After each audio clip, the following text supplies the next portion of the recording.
Good morning. Opening hours വിത്ത് മൈഫിന്റെ പുതിയൊരു സെഷനിലേക്ക് എല്ലാ പ്രേക്ഷകരെയും സ്വാഗതം ചെയ്യുകയാണ്. ഏതായാലും ഈ ആഴ്ചയിലെ ഒരു ആദ്യ ട്രേഡിംഗ് ഡേ ആണ്. എല്ലാവർക്കും നല്ലൊരു ദിവസമായിരിക്കട്ടെ എന്ന് ആശംസിക്കുന്നു. ഏതായാലും എക്സ്പേർട്ട് ഒപ്പീനിയൻ നൽകാനായിട്ട് ഞങ്ങളുടെ റിസർച്ച് ഹെഡ് സൂരജ് സാറാണ് ഒപ്പമുള്ളത്. Sir, good morning. Good morning Jasmine. Yes, ഏതായാലും കഴിഞ്ഞ ദിവസങ്ങളിൽ നിന്നൊക്കെ തന്നെ വ്യത്യസ്തമായിട്ട് ഇപ്പോൾ ഗ്ലോബൽ ക്യൂസ് ഒക്കെ പോസിറ്റീവാണ്. ആഗോള വിപണികൾ പോസിറ്റീവാണ്. മാർക്കറ്റ് നിഫ്റ്റി 50 ഇന്ന് ഓപ്പൺ ചെയ്തിരിക്കുന്നതും ഒരു പോസിറ്റീവ് നോട്ടിൽ തന്നെയാണ്. ഇപ്പോഴും 119 പോയിന്റുകളുടെ ഒരു മുന്നേറ്റം, 24,167 എന്നുള്ള ഒരു ഡേ ഹൈ ക്രിയേറ്റ് ചെയ്തിരിക്കുകയാണ് നിഫ്റ്റി 50. സർ, ക്വാർട്ടർലി നമ്പേഴ്സ് തന്നെയാണ് ലാസ്റ്റ് ദിവസങ്ങളിൽ അല്ലെങ്കിൽ ഓവർ നൈറ്റിൽ വന്നിട്ടുണ്ടായിരുന്നത്. അതിൻ്റെ ഒരു മൂവ്മെന്റ്സ് നമുക്ക് ആദ്യ മിനിറ്റുകളിൽ തന്നെ വിപണിയിൽ കാണാൻ സാധിക്കുന്നുണ്ട്. എസ്പെഷ്യലി റിലയൻസ്, മാരുതി അടക്കമുള്ള പ്രധാനപ്പെട്ട വലിയ കമ്പനികളുടെ റിസൾട്ടുകൾ വന്നിട്ടുണ്ടായിരുന്നു. അതിൽ ആദ്യം തന്നെ റിലയൻസിലേക്ക് പോകാം. റിലയൻസ് ഇൻഡസ്ട്രീസിനെ സംബന്ധിച്ചിടത്തോളം അവരുടെ ഒരു ഫോർത്ത് ക്വാർട്ടറിൽ സ്ട്രീറ്റ് എസ്റ്റിമേറ്റ് ചെയ്തതിനെ കഴിഞ്ഞും ഔട്ട്സ്റ്റാൻഡിംഗ് ആയിട്ടുള്ള ഒരു റിസൾട്ടാണ് വന്നിട്ടുള്ളത്. മുൻ വർഷത്തെ സമാന പാദത്തേക്കാൾ 2.4% ഒരു വർധനയോടുകൂടി 19,407 കോടി രൂപയാണ് കൺസോളിഡേറ്റഡ് അതായത് സംയോജിത ലാഭമായിട്ട് കമ്പനി രേഖപ്പെടുത്തിയിരിക്കുന്നത്. കൺസോളിഡേറ്റഡ് റവന്യൂ നമുക്ക് ഒരു മുന്നേറ്റം കാണാൻ സാധിക്കുന്നുണ്ട്. ഓയിൽ ടു കെമിക്കൽ ബിസിനസ്സിലേക്ക് നോക്കുകയാണെന്നുണ്ടെങ്കിൽ കഴിഞ്ഞ ഒരു സെഗ്മെന്റിൽ നിന്നും അതേ ഒരു സ്വഭാവം തന്നെ കാണിക്കുന്നു. ഒരു വീക്ക് സെന്റിമെന്റ് ആണ് ഓയിൽ ടു കെമിക്കൽ സെഗ്മെന്റ് കാണിക്കുന്നത്. പക്ഷെ അതിനെ ഓഫ്സെറ്റ് ചെയ്തുകൊണ്ട് ടെലികോം ആൻഡ് റീറ്റെയിൽ ബിസിനസ്സുകളാണ് ഇത്തവണ ഏറ്റവും അധികം ഒരു കോൺട്രിബ്യൂഷൻ റിലയൻസിന്റെ ക്വാർട്ടർലി നമ്പേഴ്സുകൾക്ക് നൽകിയിരിക്കുന്നത് എന്ന് തന്നെ കാണാം. അതിന്റെ ഒരു വലിയൊരു പിന്തുണ നൽകിയിരിക്കുന്നത് ടെലികോം ആൻഡ് റീറ്റെയിൽ സെഗ്മെന്റ് തന്നെയാണ്. സർ, ഇതിനെ നമ്മൾ മറ്റൊരു രീതിയിലേക്കൊന്ന് കോംപ്രഹെൻസ് ചെയ്യാൻ ശ്രമിക്കുകയാണ്. കാരണം റിലയൻസിനെ സംബന്ധിച്ചിടത്തോളം റിലയൻസിന്റെ വരുമാനത്തിൽ സിംഹഭാവവും സംഭാവന ചെയ്തുകൊണ്ടിരുന്നത് ഓയിൽ ടു കെമിക്കൽ ബിസിനസ് തന്നെയാണ്. തുടർച്ചയായിട്ട് ഓയിൽ ടു കെമിക്കൽ ബിസിനസ്സിൽ കണ്ടുവരുന്ന ഒരു ഇടിവ് ഇപ്പോൾ retail and telecom segment opposite ചെയ്യുന്ന കാഴ്ചയാണ് കാണാൻ സാധിക്കുന്നത്. ഈ ഓയിൽ ടു കെമിക്കൽ ബിസിനസ്സിലെ ഇടിവിനെ സാർ എങ്ങനെയാണ് നോക്കിക്കാണുന്നത്? ഒപ്പം റിലയൻസിന്റെ റിസൾട്ടിനെ സാർ എങ്ങനെയാണ് വിലയിരുത്തുന്നത്? ജാസ്മിൻ, ഇപ്പോൾ റിലയൻസിന്റെ റിസൾട്ട് നോക്കി ഒരു പക്ഷേ ഇന്ന് റിലയൻസിന്റെ മൂവ്മെന്റ് കൊണ്ടായിരിക്കാം നിഫ്റ്റി ഒരു പക്ഷേ പ്ലസ് ആയിട്ട് നിൽക്കുന്ന കാര്യം. അത്രത്തോളം വെയിറ്റേജ് ഉള്ളതും ലാർജസ്റ്റ് കമ്പനിയാണ് നിഫ്റ്റി 50 കമ്പോണന്റിലേക്കുള്ളത്. അതുകൊണ്ട് അതായിരിക്കാം ഒരു റീസൺ എന്ന് നമുക്ക് പറഞ്ഞു വെക്കേണ്ടിയിരിക്കുന്നു. അത് ഒന്നാമത്തെ കാര്യം. രണ്ടാമത്തെ കാര്യം, നമ്മൾ ഈ റിലയൻസിന്റെ petrochemical oil refining business, അതായത് ഫ്യൂൽ ക്രൂഡ് റിഫൈനിങ് ബിസിനസ് എന്ന് പറഞ്ഞാൽ ഏതാണ്ട് ഒരു മെച്യൂരിറ്റി സ്റ്റേജിലേക്ക് എത്തി എന്നുള്ള ഒരു വിശ്വാസത്തിലാണ് നമ്മൾ ഈ പറയുന്ന പോലെ മറ്റുള്ള ബിസിനസ്സുകൾ, അതായത് ടെലികോം ആണെങ്കിലും റീറ്റെയിൽ ആണെങ്കിലും മുകേഷ് അംബാനി തന്നെ അവരുടെ ബിസിനസ് ഫോൾഡിലേക്ക് കൊണ്ടുവന്നതെന്നുള്ള. ഇതിന്റെ രസകരമായിട്ടുള്ള കാര്യം എന്ന് വെച്ചാൽ ഇപ്പം നമ്മൾ അഡാനി അല്ലെങ്കിൽ ബിർലാസ് അല്ലെങ്കിൽ ടാറ്റാസ് അവരുടെ ബിസിനസ്സുകളെല്ലാം അവർ ഡീമർജ് ചെയ്ത് ഇൻഡിവിജ്വൽ ബിസിനസ് യൂണിറ്റുകളായിട്ട് മാറ്റി. ഇപ്പം ടാറ്റ ആണെങ്കിൽ ടാറ്റയുടെ സ്റ്റീൽ ഉണ്ട്, ടാറ്റയുടെ മോട്ടോഴ്സ് ഉണ്ട്, ടാറ്റ കെമിക്കൽസ് ഉണ്ട്, ടാറ്റ കൺസ്യൂമർ ഉണ്ട്, അതേപോലെ ടാറ്റ ടെക്നോളജി ഉണ്ട്, ടാറ്റ ഡിജിറ്റൽ ഉണ്ട്, TCS ഉണ്ട്. പിന്നെ ടാറ്റയുടെ ഒരുപാട് കമ്പനികൾ ഡീമർജ് ചെയ്ത് നിൽക്കുന്ന കാരണം ടാറ്റയുടെ ഫുൾ വാല്യൂ മാർക്കറ്റിൽ റിഫ്ലക്റ്റഡ് ആണ്. അതേപോലെ തന്നെ ബിർളയുടെ സിമെന്റ് ബിസിനസ് അല്ലെങ്കിൽ ബിർളയുടെ എന്താ പറയുക ഫാഷൻ ബിസിനസ്, ഇതെല്ലാം സെപ്പറേറ്റ് കമ്പനിയായിട്ട് നമ്മൾ സ്റ്റോക്ക് മാർക്കറ്റിൽ ലിസ്റ്റഡ് ആണ്. അതുകൊണ്ട് മാർക്കറ്റിന് അതൊരു ഓപ്റ്റിമം ലെവലിലേക്ക് വാല്യൂ ചെയ്യാനുള്ള ഒരു ചാൻസ് കിട്ടി. അതേപോലെ മറ്റുള്ള ഗ്രൂപ്പായ ബജാജ് ഗ്രൂപ്പ് ആണെങ്കിലും ശരി, മഹീന്ദ്ര ആണെങ്കിലും ശരി, അഡാനി ആണെങ്കിലും ശരി, ഇപ്പോൾ അഡാനിയുടെ പോർട്സ്, അഡാനിയുടെ എനർജി, അഡാനിയുടെ എയർപോർട്ട്, അഡാനിയുടെ എല്ലാ കാര്യങ്ങളും ഡൈവേഴ്സിഫൈ ചെയ്ത് അവർ ശരിക്കും പറഞ്ഞാൽ ഇൻഡിവിജ്വൽ കമ്പനിയായിട്ട് മാർക്കറ്റിലേക്ക് പോയതുകൊണ്ട് അതേപോലുള്ളൊരു വാല്യുവേഷൻ ഈ കമ്പനിക്ക് കിട്ടിയിട്ട്. പക്ഷേ റിലയൻസ് ആണെങ്കിലും ഇപ്പോഴും ഒരു സിംഗിൾ കോൺഗ്ലോമറേറ്റ് ആയിട്ട് എക്സിസ്റ്റ് ചെയ്യുന്നു എന്നുള്ളത്. അതായത് റിലയൻസിന്റെ എല്ലാ ബിസിനസ്സിലും ഇപ്പം നമ്മളൊരു മോളിൽ ചെല്ലുമ്പോൾ മാർക്ക് ആൻഡ് സ്പെൻസർ എന്ന് പറയുന്ന ഒരു ബ്രാൻഡ് കാണുമ്പോൾ അത് ശരിക്കും പറഞ്ഞാൽ റിലയൻസ് ആണ് ഇന്ത്യയിലേക്ക് കൊണ്ടുവന്നത്. അതായത് നമ്മളിവിടെ സിംഗിൾ ബ്രാൻഡ് റീറ്റെയിലിംഗ് പാടില്ല എന്നുള്ളതാണ് നമ്മുടെ FDA റൂൾസ്. അപ്പോൾ നമുക്കൊരു ഇന്ത്യൻ പാർട്ട്ണറിനെ ആവശ്യമുണ്ട്. മാർക്ക് ആൻഡ് സ്പെൻസർ എന്ന് പറയുന്ന ബ്രിട്ടീഷ് കമ്പനി റിലയൻസ് ആയിട്ട് ചേർന്നാണ് ഇന്ത്യയിൽ തന്നെ നടത്തുന്നത്. നമ്മൾ വേറൊരു എക്സാമ്പിൾ പറയുന്നത് ജോക്കി ഇവിടെ ചെയ്യുകയാണെങ്കിൽ പേജ് ഇൻഡസ്ട്രീസ് എന്ന് പറഞ്ഞ ഇന്ത്യൻ കമ്പനി, ജിനോമെൽസ് എന്ന് പറഞ്ഞ പ്രൊമോട്ടേഴ്സ് ആണ് അതിനെ കൊണ്ടുവന്നേക്കുന്നത്. അതേപോലെ നമ്മളൊരു മോളിൽ കാണുന്ന ഹാംലീസ് ടോയ്സിന്റെ പ്രീമിയം ലക്ഷറി ടോയ്സ് വിൽക്കുന്ന കമ്പനി ഇൻഫാക്ട് റിലയൻസ് മേടിച്ചു എന്നുള്ളത്.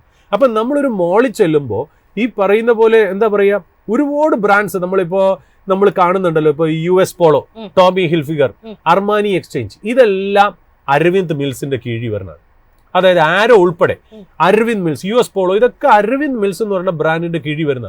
അതേപോലെ തന്നെ ആദിത്യ ബിർള ഫാഷൻസിന്റെ കീഴിൽ വരുന്നതാണ് Louis Philippe, Van Heusen, Peter England. അപ്പം നമ്മളൊരു മോളിൽ ചെല്ലുമ്പോൾ ആ മോളിലെ സൂപ്പർ മാർക്കറ്റ് മാറ്റി വെച്ചിട്ട് നമ്മൾ കാണുന്ന റീറ്റെയിൽ ബ്രാൻഡ് സ്റ്റോഴ്സ് ഒക്കെ ഏതാണ്ട് വലിയ കോർപ്പറേറ്റ്സിന്റെ കീഴിലാണ് എന്നുള്ളതാണ് വാസ്തവം. അതിൽ റിലയൻസിന് വളരെ സിഗ്നിഫിക്കൻ്റ് ആയിട്ടുള്ള പ്രസൻസ് ഉണ്ട്. ഞാൻ പറഞ്ഞു വന്ന പോയിന്റ് എന്താ, റിലയൻസ് ഇപ്പോഴും ശരിക്കും പറഞ്ഞാൽ ഇതെല്ലാം അവരുടെ ബിസിനസ് എല്ലാം കൂടെ ചേർന്ന് റിലയൻസ് ഇൻഡസ്ട്രീസ് എന്ന് പറഞ്ഞാൽ ഒരൊറ്റ ടിക്കറിന്റെ അടിയിലാണ് നമ്മൾ ഇതെല്ലാം കാണുന്നത്. അതിൽ ഈ പെട്രോ കെമിക്കൽ ബിസിനസ് ഒക്കെ മെച്യൂറായി, അതിന് ഓപ്പർച്യൂണിറ്റി എന്നല്ല, അതിന് മെച്യൂറായി, എന്നാൽ വളരെ നേസൻ സ്റ്റേജിൽ കിടക്കുന്നതാണ് ഈ പറഞ്ഞ പോലെ റിലയൻസ് ജിയോയുടെ ടെലികോം ബിസിനസ്സും അതുകൂടാതെ തന്നെ റീറ്റെയിൽ ബിസിനസ്സും ഒക്കെ അതിനകത്ത് കിടക്കുന്നത്. ഇതെല്ലാം കൂടെ ചേർന്ന് വരുമ്പോൾ ശരിക്കും പറഞ്ഞാൽ നമ്മൾ മാർക്കറ്റ് എപ്പോഴും പറയുന്നത് ഒരു ഹോൾഡിംഗ് കമ്പനി ഡിസ്കൗണ്ട് ഉണ്ടാവും. ഹോൾഡിംഗ് കമ്പനി ഡിസ്കൗണ്ട് 20% മുതൽ 40% വരെയാണ്. അപ്പൊ ശരിക്കും പറഞ്ഞാൽ ഇതിനെയൊക്കെ സെപ്പറേറ്റ് ആയിട്ട് ഡീമർജ് ചെയ്തിരുന്നെങ്കിൽ ഇതിനേക്കാട്ടിലും വലിയൊരു വാല്യൂ ക്രിയേറ്റ് ചെയ്യും എന്നുള്ളതാണ് അതിൻ്റെ ഒരു വാസ്തവം. അതായത് റിലയൻസ് റീറ്റെയിൽ സെപ്പറേറ്റ് ആയിട്ട് ലിസ്റ്റ് ചെയ്യുക, റിലയൻസിന്റെ എന്താ പറയുക മറ്റുള്ള ആക്ടിവിറ്റീസ് ഉണ്ടല്ലോ, അതായത് ജിയോ കമ്മ്യൂണിക്കേഷൻ അല്ലെങ്കിൽ റിലയൻസിന്റെ പെട്രോ കെമിക്കൽ ബിസിനസ്, ഇതൊക്കെ സെപ്പറേറ്റ് ആയിട്ട് ലിസ്റ്റ് ചെയ്യുകയാണെങ്കിൽ ഇപ്പൊ ട്രേഡ് ചെയ്യുന്നതിനേക്കാളും ഒരു 30% 40% പ്രീമിയത്തിൽ ഓരോ കമ്പനികളും ട്രേഡ് ചെയ്തേക്കാം എന്നുള്ളതാണ് അതിന്റെ ഒരു ബിഹൈൻഡ് ദ സീൻ സ്റ്റോറി എന്ന് പറയും. രണ്ടാമത് റിലയൻസിന്റെ നമ്മൾ റിസൾട്ട്സ് നോക്കുകയാണെങ്കിൽ ഈ റിലയൻസിന്റെ ഒക്കെ റിസൾട്ട് നമ്മൾ ശരിക്കും പറഞ്ഞാലേ നമ്മൾ ഈ അനലിസ്റ്റുകളും നമ്മളും ഒക്കെ നമുക്ക് ഫേസ് വാല്യൂ എന്ന് നമ്മൾ പറയാം ഗുഡ് ഓർ ബാഡ് എന്ന്. പക്ഷേ റിലയൻസിന്റെ ഒക്കെ ആനുവൽ റിപ്പോർട്ട് റിസൾട്ട് വായിക്കാന്ന് പറഞ്ഞാൽ ചില്ലറ കാര്യമൊന്നുമില്ല. പെട്ടെന്ന് തന്നെ നമ്മൾ ആരെടുത്ത് നോക്കി ചിലപ്പോൾ ഒരു 5 മിനിറ്റ് നോക്കിയിട്ട് റിസൾട്ട് കൊള്ളാം, ബാഡാണ്, ഗുഡാണ്, അതൊന്നും നമ്മൾ വിശ്വസിക്കേണ്ട. എത്രയോ കമ്പനികൾ അതിനകത്ത് തന്നെ ഉണ്ടെന്നറിയോ. ഓരോ കമ്പനിക്കും സെപ്പറേറ്റ് ബാലൻസ് ഷീറ്റും ഈ പറയുന്ന പോലെ ക്യാഷ് ഫ്ലോ സ്റ്റേറ്റ്മെന്റും ഒക്കെ ഉണ്ട്. ഇതെല്ലാം വായിച്ച് മനസ്സിലാക്കുക എന്ന് പറയുന്നത് വലിയ ബുദ്ധിമുട്ടായിട്ടുള്ള കാര്യമാണ്. റിലയൻസ് ഒക്കെ സ്ഥിരമായിട്ട് ട്രാക്ക് ചെയ്യണവർക്കാണ് അതിനകത്തൊരു ക്ലച്ച് കിട്ടുക എന്നുള്ളത്. നമ്മൾ കൂടുതൽ നോക്കുകയാണെങ്കിൽ റിലയൻസിന്റെ ആ ഒരു റിസൾട്ട് ഇപ്രാവശ്യം Q4 വന്നതും ആനുവൽ റിസൾട്ട് നമ്മൾ നോക്കുകയാണെങ്കിൽ സ്റ്റേബിൾ ആണ്. Nothing to be excited and nothing to be depressed. അതായത് സ്റ്റേബിൾ ആണ്, മാർക്കറ്റ് എക്സ്പെക്ട് ചെയ്ത പോലെ വന്നു എന്നുള്ളത് ഒരു കാര്യം റിലയൻസിന്റെ. അതുകൂടാതെ നമ്മുടെ ഇന്ത്യൻ മാർക്കറ്റിൽ ഇപ്പോൾ റിലയൻസ് കയറി നിൽക്കുന്ന കാരണം നിഫ്റ്റി ഒന്ന് പൊങ്ങി നിൽക്കുന്ന പോലെ കാണാം. എങ്കിലും ഞാൻ പറഞ്ഞു വെക്കുന്നു, ഈ പറയുന്ന പോലെ നമ്മുടെ കോഷ്യസ് ഓപ്റ്റിമിസം നമ്മൾ ഇപ്പോഴും ചേഞ്ച് ചെയ്യുന്നില്ല. കാര്യം ഇതൊന്നും കൂടാതെ ഇന്ത്യൻ മാർക്കറ്റിലെ വാല്യുവേഷൻസും ഇന്ത്യൻ മാർക്കറ്റിലെ ബാക്കിയുള്ള കാര്യങ്ങളും കൂടെ നോക്കുമ്പോൾ, പ്രത്യേകിച്ച് നമ്മൾ ഈ പാകിസ്ഥാനായിട്ടുള്ള ഇഷ്യൂവേ നമ്മൾ ആക്ച്വലി വിചാരിക്കുന്ന പോലെ അല്ല. അതായത് ഇന്ത്യയിൽ നിന്ന് ഏതാണ്ട് നമ്മളിപ്പോൾ കിട്ടുന്ന കണക്കനുസരിച്ച് $10 ബില്യൺ ഗുഡ്സ് പാകിസ്ഥാനിലേക്ക് അയക്കുന്നുണ്ടെന്നാണ്.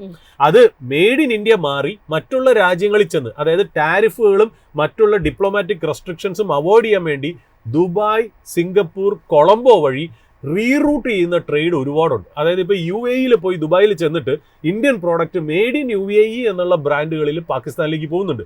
അതേപോലെ തന്നെ പാകിസ്ഥാനിൽ നിന്ന് തിരിച്ച് ഈ ഡേറ്റ്സ് ഒക്കെ ഉണ്ടല്ലോ, പാകിസ്ഥാൻ ഡേറ്റ്സ് ഇന്ത്യയിലേക്ക് വരുന്നുണ്ട്.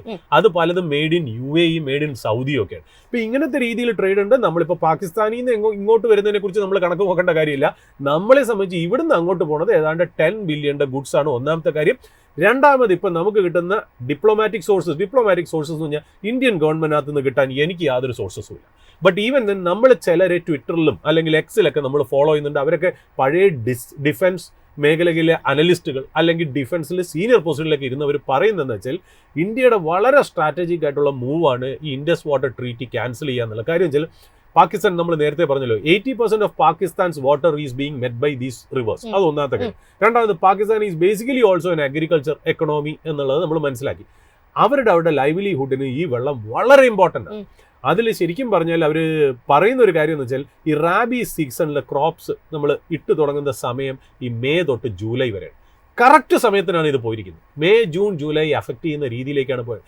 ഇത് ഭയങ്കര രീതിയിൽ അവിടുത്തെ ഫാർമേഴ്സിന് പ്രോബ്ലം, ഒരുപാട് കോൺസീഡ്സ്, അങ്ങനത്തെ ഒരുപാട് കാര്യങ്ങൾ ഇതിനെ അഫക്ട് ചെയ്യുന്നതാണ്. അവിടെ ഒരു ഇന്റേണൽ അജിറ്റേഷൻ വരാനുള്ള ചാൻസുകളുണ്ട്. ഇത് മുന്നിട്ട് അറിഞ്ഞിട്ടായിരിക്കാം പാകിസ്ഥാൻ പറയുന്നത് ഞങ്ങൾക്ക് വെള്ളം തന്നില്ല എന്നുണ്ടെങ്കിൽ will go for military action എന്നുള്ളത്. അപ്പോൾ അത് വലിയൊരു സ്ട്രാറ്റജിക് ആയിട്ടുള്ള ഡിസിഷനാണ്. പല ഡിഫൻസ് അനലിസ്റ്റുകളും നമ്മൾ മനസ്സിലാക്കുന്നതിന് നമുക്ക് നേരിട്ട് അറിയാൻ സോഴ്സുകളില്ല എന്നുള്ള നമ്മൾ നേരത്തെ തന്നെ ഒരു ഡിസ്ക്ലൈമർ എന്ന രീതിയിൽ പറഞ്ഞു വെച്ചു. വേറൊരു കാര്യം കൂടി ഡിഫൻസ് എക്സ്പേർട്സ് പറയുന്ന ഒരു കാര്യമുണ്ട്. അതായത് നമ്മുടെ ഈ ബോർഡർ ഏരിയയിലെ, അതായത് ഇന്ത്യ ഭയങ്കരമായിട്ട് ഒരു ടെൻഷൻ ക്രിയേറ്റ് ചെയ്യേണ്ടത്. അതായത് ഓരോ ദിവസവും എയർക്രാഫ്റ്റുകൾ, അതായത് ജെറ്റ് ഫൈറ്റർ എയർക്രാഫ്റ്റുകൾ അവരുടെ ബോർഡർ വരെ പോയി തിരിച്ചു വരിക. നമ്മുടെ വാർഷിപ്സും ബോർഡർ വരെ പോയി തിരിച്ചു വന്നിട്ട് അവിടെ ഒരു ഭയങ്കരമായിട്ടൊരു ടെൻഷൻ ക്രിയേറ്റ്. അതായത് പാകിസ്ഥാൻ ഈസ് ഓൾവേസ് 24/7 അവരുടെ എല്ലാ റിസോഴ്സസും ഇന്ത്യയിൽ നിന്ന് എന്ത് സംഭവിക്കുമോ എന്നുള്ളതിലേക്ക് കോൺസെൻട്രേറ്റ് ചെയ്തിടുക എന്ന് പറയുന്നത് തന്നെ ബില്യൺസ് ഓഫ് ഡോളേഴ്സിന്റെ ചിലവാണ് ഒരു ദിവസം എന്ന് പറഞ്ഞാൽ. പ്രത്യേകിച്ച് വളരെ മോശമായിട്ട് കിടക്കുന്ന economy. So we are using a lot of psychological war tactics എന്നുള്ള. അല്ലെ എല്ലാ ദിവസവും നമ്മൾ വരുമ്പോഴേ ഏത് ഫ്ലൈറ്റ് ആണ് ക്രോസ് ചെയ്ത് അകത്തേക്ക് കിടക്കണേ, അല്ലെങ്കിൽ ഏത് ഷിപ്പാണ് കയറുന്നില്ല. എല്ലാ ദിവസവും നമ്മൾ എന്നും ഒരു വാതിൽ ഒരാൾ വന്ന് മുട്ടുന്ന സ്ഥിതി ആലോചിച്ച് നോക്കും. നമ്മൾ രാത്രി കിടക്കാൻ നേരത്ത് നമ്മളെല്ലാവരും എണീറ്റിരിക്കുന്നില്ല. ഇപ്പോൾ പാകിസ്ഥാനെ സംബന്ധിച്ച് ഓരോ ദിവസവും ഇത് ഫേസ് ചെയ്യാന്ന് പറയുന്നത് ഭയങ്കര ഇമ്പോർട്ടൻ്റ് ആയിട്ടുള്ള പ്രോബ്ലം. അപ്പോൾ ഈ പറയുന്ന പോലെ അതൊരു അൺസർട്ടനിറ്റി തന്നെയാണ്. അപ്പോൾ ഇന്ത്യയെ സംബന്ധിച്ചും if it goes out for all out war അല്ലെങ്കിൽ എന്തെങ്കിലും ഒരു അറ്റാക്ക് വരികയാണെങ്കിൽ അങ്ങനെ വരികയാണ്. രണ്ടാമത് നമ്മൾ വീണ്ടും ട്രംപിൻ്റെ ഇഷ്യൂസ് ട്രംപ് ഇപ്പോൾ കയറിയിട്ട് അവരുടെ എന്താ പറയുക ഒരു 100 ദിവസമായി കേട്ടോ. അതായത് ഈ ആഴ്ചയോടുകൂടി അദ്ദേഹത്തിൻ്റെ 100 days ഓഫ് സെലിബ്രേഷൻ അദ്ദേഹം ചാർജ് എടുത്തതിൻ്റെ അദ്ദേഹം ടൈം മാഗസീനിൽ തന്നെ ഈ പറഞ്ഞ പോലെ അദ്ദേഹം ഒരു ഇൻ്റർവ്യൂ കൊടുത്തു. ഇനി വരാൻ പോണ ദിവസങ്ങളിൽ ഒരുപാട് ഇൻ്റർവ്യൂ ട്രംപിന്റെ വന്നേക്കാം. എന്തൊക്കെയാണ് അദ്ദേഹം പറയുന്നതുള്ളതും കൂടെ നമുക്ക് ഒന്ന് കാത്തിരിക്കണം. ഇപ്പോൾ ടൈം മ്യൂസിയത്തിന് അയാൾ പറയുന്നത് വെച്ചാൽ ഒരു 20 to 50% ടാരിഫ് US വച്ചാൽ പോലും ലാഭമാണ് എന്നുള്ള രീതിയിൽ, അതായത് ക്ലൈം ഡൗൺ ചെയ്യാൻ ഞങ്ങൾ തയ്യാറാണ് എന്നുള്ള ഇൻഡയറക്റ്റ് 20 എന്ന് പറയുമ്പോൾ നമ്മൾ ഏതാണ്ട് 26 ഉള്ളൂ എന്നുള്ള. അപ്പോൾ ഏതാണ്ട് അവരെ സംബന്ധിച്ച് ഒരു ഡിപ്ലോമാറ്റിക് വിക്ടറി ആയിട്ടാണ് അത് കണക്കാക്കുന്നത് എന്നുള്ളതാണ്. അപ്പോൾ ഈ വക കാര്യങ്ങളാണ് ശരിക്കും പറഞ്ഞാൽ ഈ ആഴ്ച നമ്മളെ ഡ്രൈവ് ചെയ്യാൻ പോകുന്നത്. ഈ പറഞ്ഞ ട്രംപിന്റെ 100 ദിവസം അടുക്കും തോറും ട്രംപിന്റെ വായിൽ നിന്ന് വരുന്ന ഓരോ വർത്താനവും നമുക്ക് മണിമുത്തായി മാർക്കറ്റിനെ കാണേണ്ടി വരും. ഒന്നാമത്തെ കാര്യം. രണ്ടാമത് പാകിസ്ഥാനായിട്ടുള്ള ഒരു ഇൻസെക്യൂരിറ്റി എന്ന് പറഞ്ഞാൽ. പിന്നെ ഒരു കാര്യം കൂടെ, നമ്മൾ ഈ കഴിഞ്ഞ ആഴ്ച മൺഡേ ഗ്ലോബൽ ട്രേഡ് എന്തായിരുന്നു? US അസറ്റ്സ്, അതായത് US സ്റ്റോക്സ് ആയാലും ശരി, US ബോണ്ട്സ് ആയാലും ശരി, US ട്രഷറി ആണെങ്കിലും സെല്ല് ചെയ്യാന്നാണ് കഴിഞ്ഞ മൺഡേ വീക്ക് സ്റ്റാർട്ട് ചെയ്യുമ്പോഴുള്ള ഗ്ലോബൽ ട്രേഡ്. അവിടെ നിന്ന് വെള്ളിയാഴ്ച ആയപ്പോഴത്തേക്കും കഥ നേരെ തിരിഞ്ഞു എന്നുള്ളത്. അതായത് ഫ്രൈഡേ ആകുമ്പോഴത്തേക്കും ഏതാണ്ട് 8% കയറിയ US സ്റ്റോക്ക് മാർക്കറ്റ് ആയിരുന്നു എന്നുള്ളതാണ് നമുക്ക് പറഞ്ഞു വെക്കേണ്ട കാര്യം. അപ്പോൾ കാര്യങ്ങൾ എത്ര പെട്ടെന്ന് മാറി മറിയുന്നു. അവിടുന്ന് ട്രംപിന്റെ സോഫ്റ്റനിങ് ആയിട്ടുള്ള മെസ്സേജസ്, ചൈനയിൽ നിന്ന് തന്നെ 2 രീതിയിലുള്ള മെസ്സേജ്. ചൈന പുറത്ത് പറയുന്നത് ഞങ്ങൾ ഇനിഷ്യേഷൻ തുടങ്ങിയില്ല, ട്രംപിന്റെ അഡ്മിനിസ്ട്രേഷൻ പറഞ്ഞു അവരെന്നെ ഫോൺ വിളിച്ചു. ഇങ്ങനത്തെയൊക്കെയുള്ള കോൺഫ്ലിക്റ്റിംഗ് ആയിട്ടുള്ള കാര്യങ്ങൾ മാർക്കറ്റിനെ ഒന്ന് സൂതി ചെയ്തു എന്നുള്ളത് അത് വളരെ നിസ്സംശയമായിട്ട് നമുക്ക് പറയാമെന്നുള്ളതാണ്. അതുപോരാതെ തന്നെ എനിക്ക് തോന്നുന്നു ഇന്ത്യൻ മാർക്കറ്റ് ഏതാണ്ട് ലിബറേഷൻ ഡേ April 2 ആയിരുന്നു തോന്നുന്നു അല്ലേ. April 2 മുതൽ ഇന്ന് വരെ നോക്കുകയാണെങ്കിൽ ഇന്ത്യയാണ് ശരിക്കും പറഞ്ഞാൽ best performing major stock market. അത് ഏതാണ്ട് 3% കയറിയിട്ടുണ്ട് ഇന്ത്യ എന്നുള്ളത്. Even after all these falls last വീക്കിലെ നമ്മുടെ ഒരു കറക്ഷനും കൂടെ നോക്കുമ്പോൾ പോലും 3% നമ്മൾ കയറിയിട്ടുണ്ടെന്നുള്ള. അപ്പോൾ ഇങ്ങനത്തെ ഒരു എന്താ പറയുക ഒരു ഹാൻഡ് ഓവറാണ് നമുക്ക് ഈ വീക്കിലേക്ക് കിട്ടുന്നത്. ഈ വീക്കിനി അങ്ങനെ മുന്നോട്ട് പോകുന്നത് എങ്ങനെയെന്ന് നോക്കാം. ഒരു കാര്യം കൂടെ നമുക്ക് പറഞ്ഞു വെക്കണം. NSE and BSE ഇതൊരു വളരെ സിഗ്നിഫിക്കൻ്റ് ആയിട്ടുള്ള ഡെവലപ്മെന്റ് ആണ്. ഇന്ത്യൻ എക്സ്ചേഞ്ചിലെ കമ്പൈൻഡ് ട്രേഡ്സ് ഏതാണ്ട് 10 ബില്യൺ ട്രേഡ്സ് നടന്നു എന്നുള്ളത് ഒരു വളരെ ഇമ്പോർട്ടൻറ്റ് ന്യൂസ് ആണ്. അതിനകത്ത് ഒരു കാര്യവും മനസ്സിലാക്കുക, അതിൻ്റെ 9.7 ബില്യണും NSE ആണ്. BSEയിൽ വളരെ നമ്മൾ എപ്പോഴും നമ്മുടെ ചോദിക്കില്ലേ എന്തുകൊണ്ടാണ് നിഫ്റ്റിയുടെ authenticity? BSE is the oldest exchange. NSEയെക്കാളും എനിക്ക് തോന്നുന്നു ഏഷ്യയിലെ തന്നെ ഓൾഡസ്റ്റ് എക്സ്ചേഞ്ച് ആണ് BSE. But even then 10 billion നടക്കണതിൽ 9.7 ബില്യണും നിഫ്റ്റിയിലാണ് നടക്കുന്നത്. അതാണ് നിഫ്റ്റിയുടെ ഓതന്റിസിറ്റി എന്ന് പറഞ്ഞാൽ. ഇതുകൊണ്ടാണ് നമ്മൾ എപ്പോഴും നിഫ്റ്റിയെ നമ്മൾ BSE മോശമായതുകൊണ്ടല്ല, നിഫ്റ്റി അതായത് BSE കുറച്ചുകൂടി ഒരു പ്രൈവറ്റ് കമ്പനിയും കൂടെയാണ്. NSE എന്ന് പറയുന്നത് കുറച്ചുകൂടി ഒരു ഗവൺമെന്റ് കൺട്രോൾ ഉള്ളതുകൊണ്ടും സ്ട്രിഞ്ചൻ്റ് ആയിട്ടുള്ള ലിസ്റ്റിംഗ് നോംസും ബാക്കിയുള്ള കംപ്ലയൻസ് നോംസും റെഗുലേറ്ററി ഫ്രെയിംവർക്കും ടൈറ്റ് ആയതുകൊണ്ട് നമ്മൾ എന്നും നിഫ്റ്റിയെ അല്ലെങ്കിൽ NSEയെ കുറിച്ചാണ് നമ്മൾ കൂടുതലും പറയുന്നത്. ഞാനും ഒക്കെ എപ്പോഴും ചോദിക്കാനിരുന്നത് BSE കുറിച്ച് നമ്മൾ ചോദിക്കാറില്ല, NSEയെ കുറിച്ചാണ് നമ്മൾ കൂടുതലും ചോദിക്കാറില്ല. NSE ആണ് ഒരു എക്സാക്റ്റ് ആയിട്ട് എൻ്റെ കണ്ണിൽ എപ്പോഴും ഒരിക്കലും ഓതന്റിസിറ്റി ആയിട്ട് എനിക്ക് തോന്നിയിരുന്നത് എന്നുള്ളതാണ്.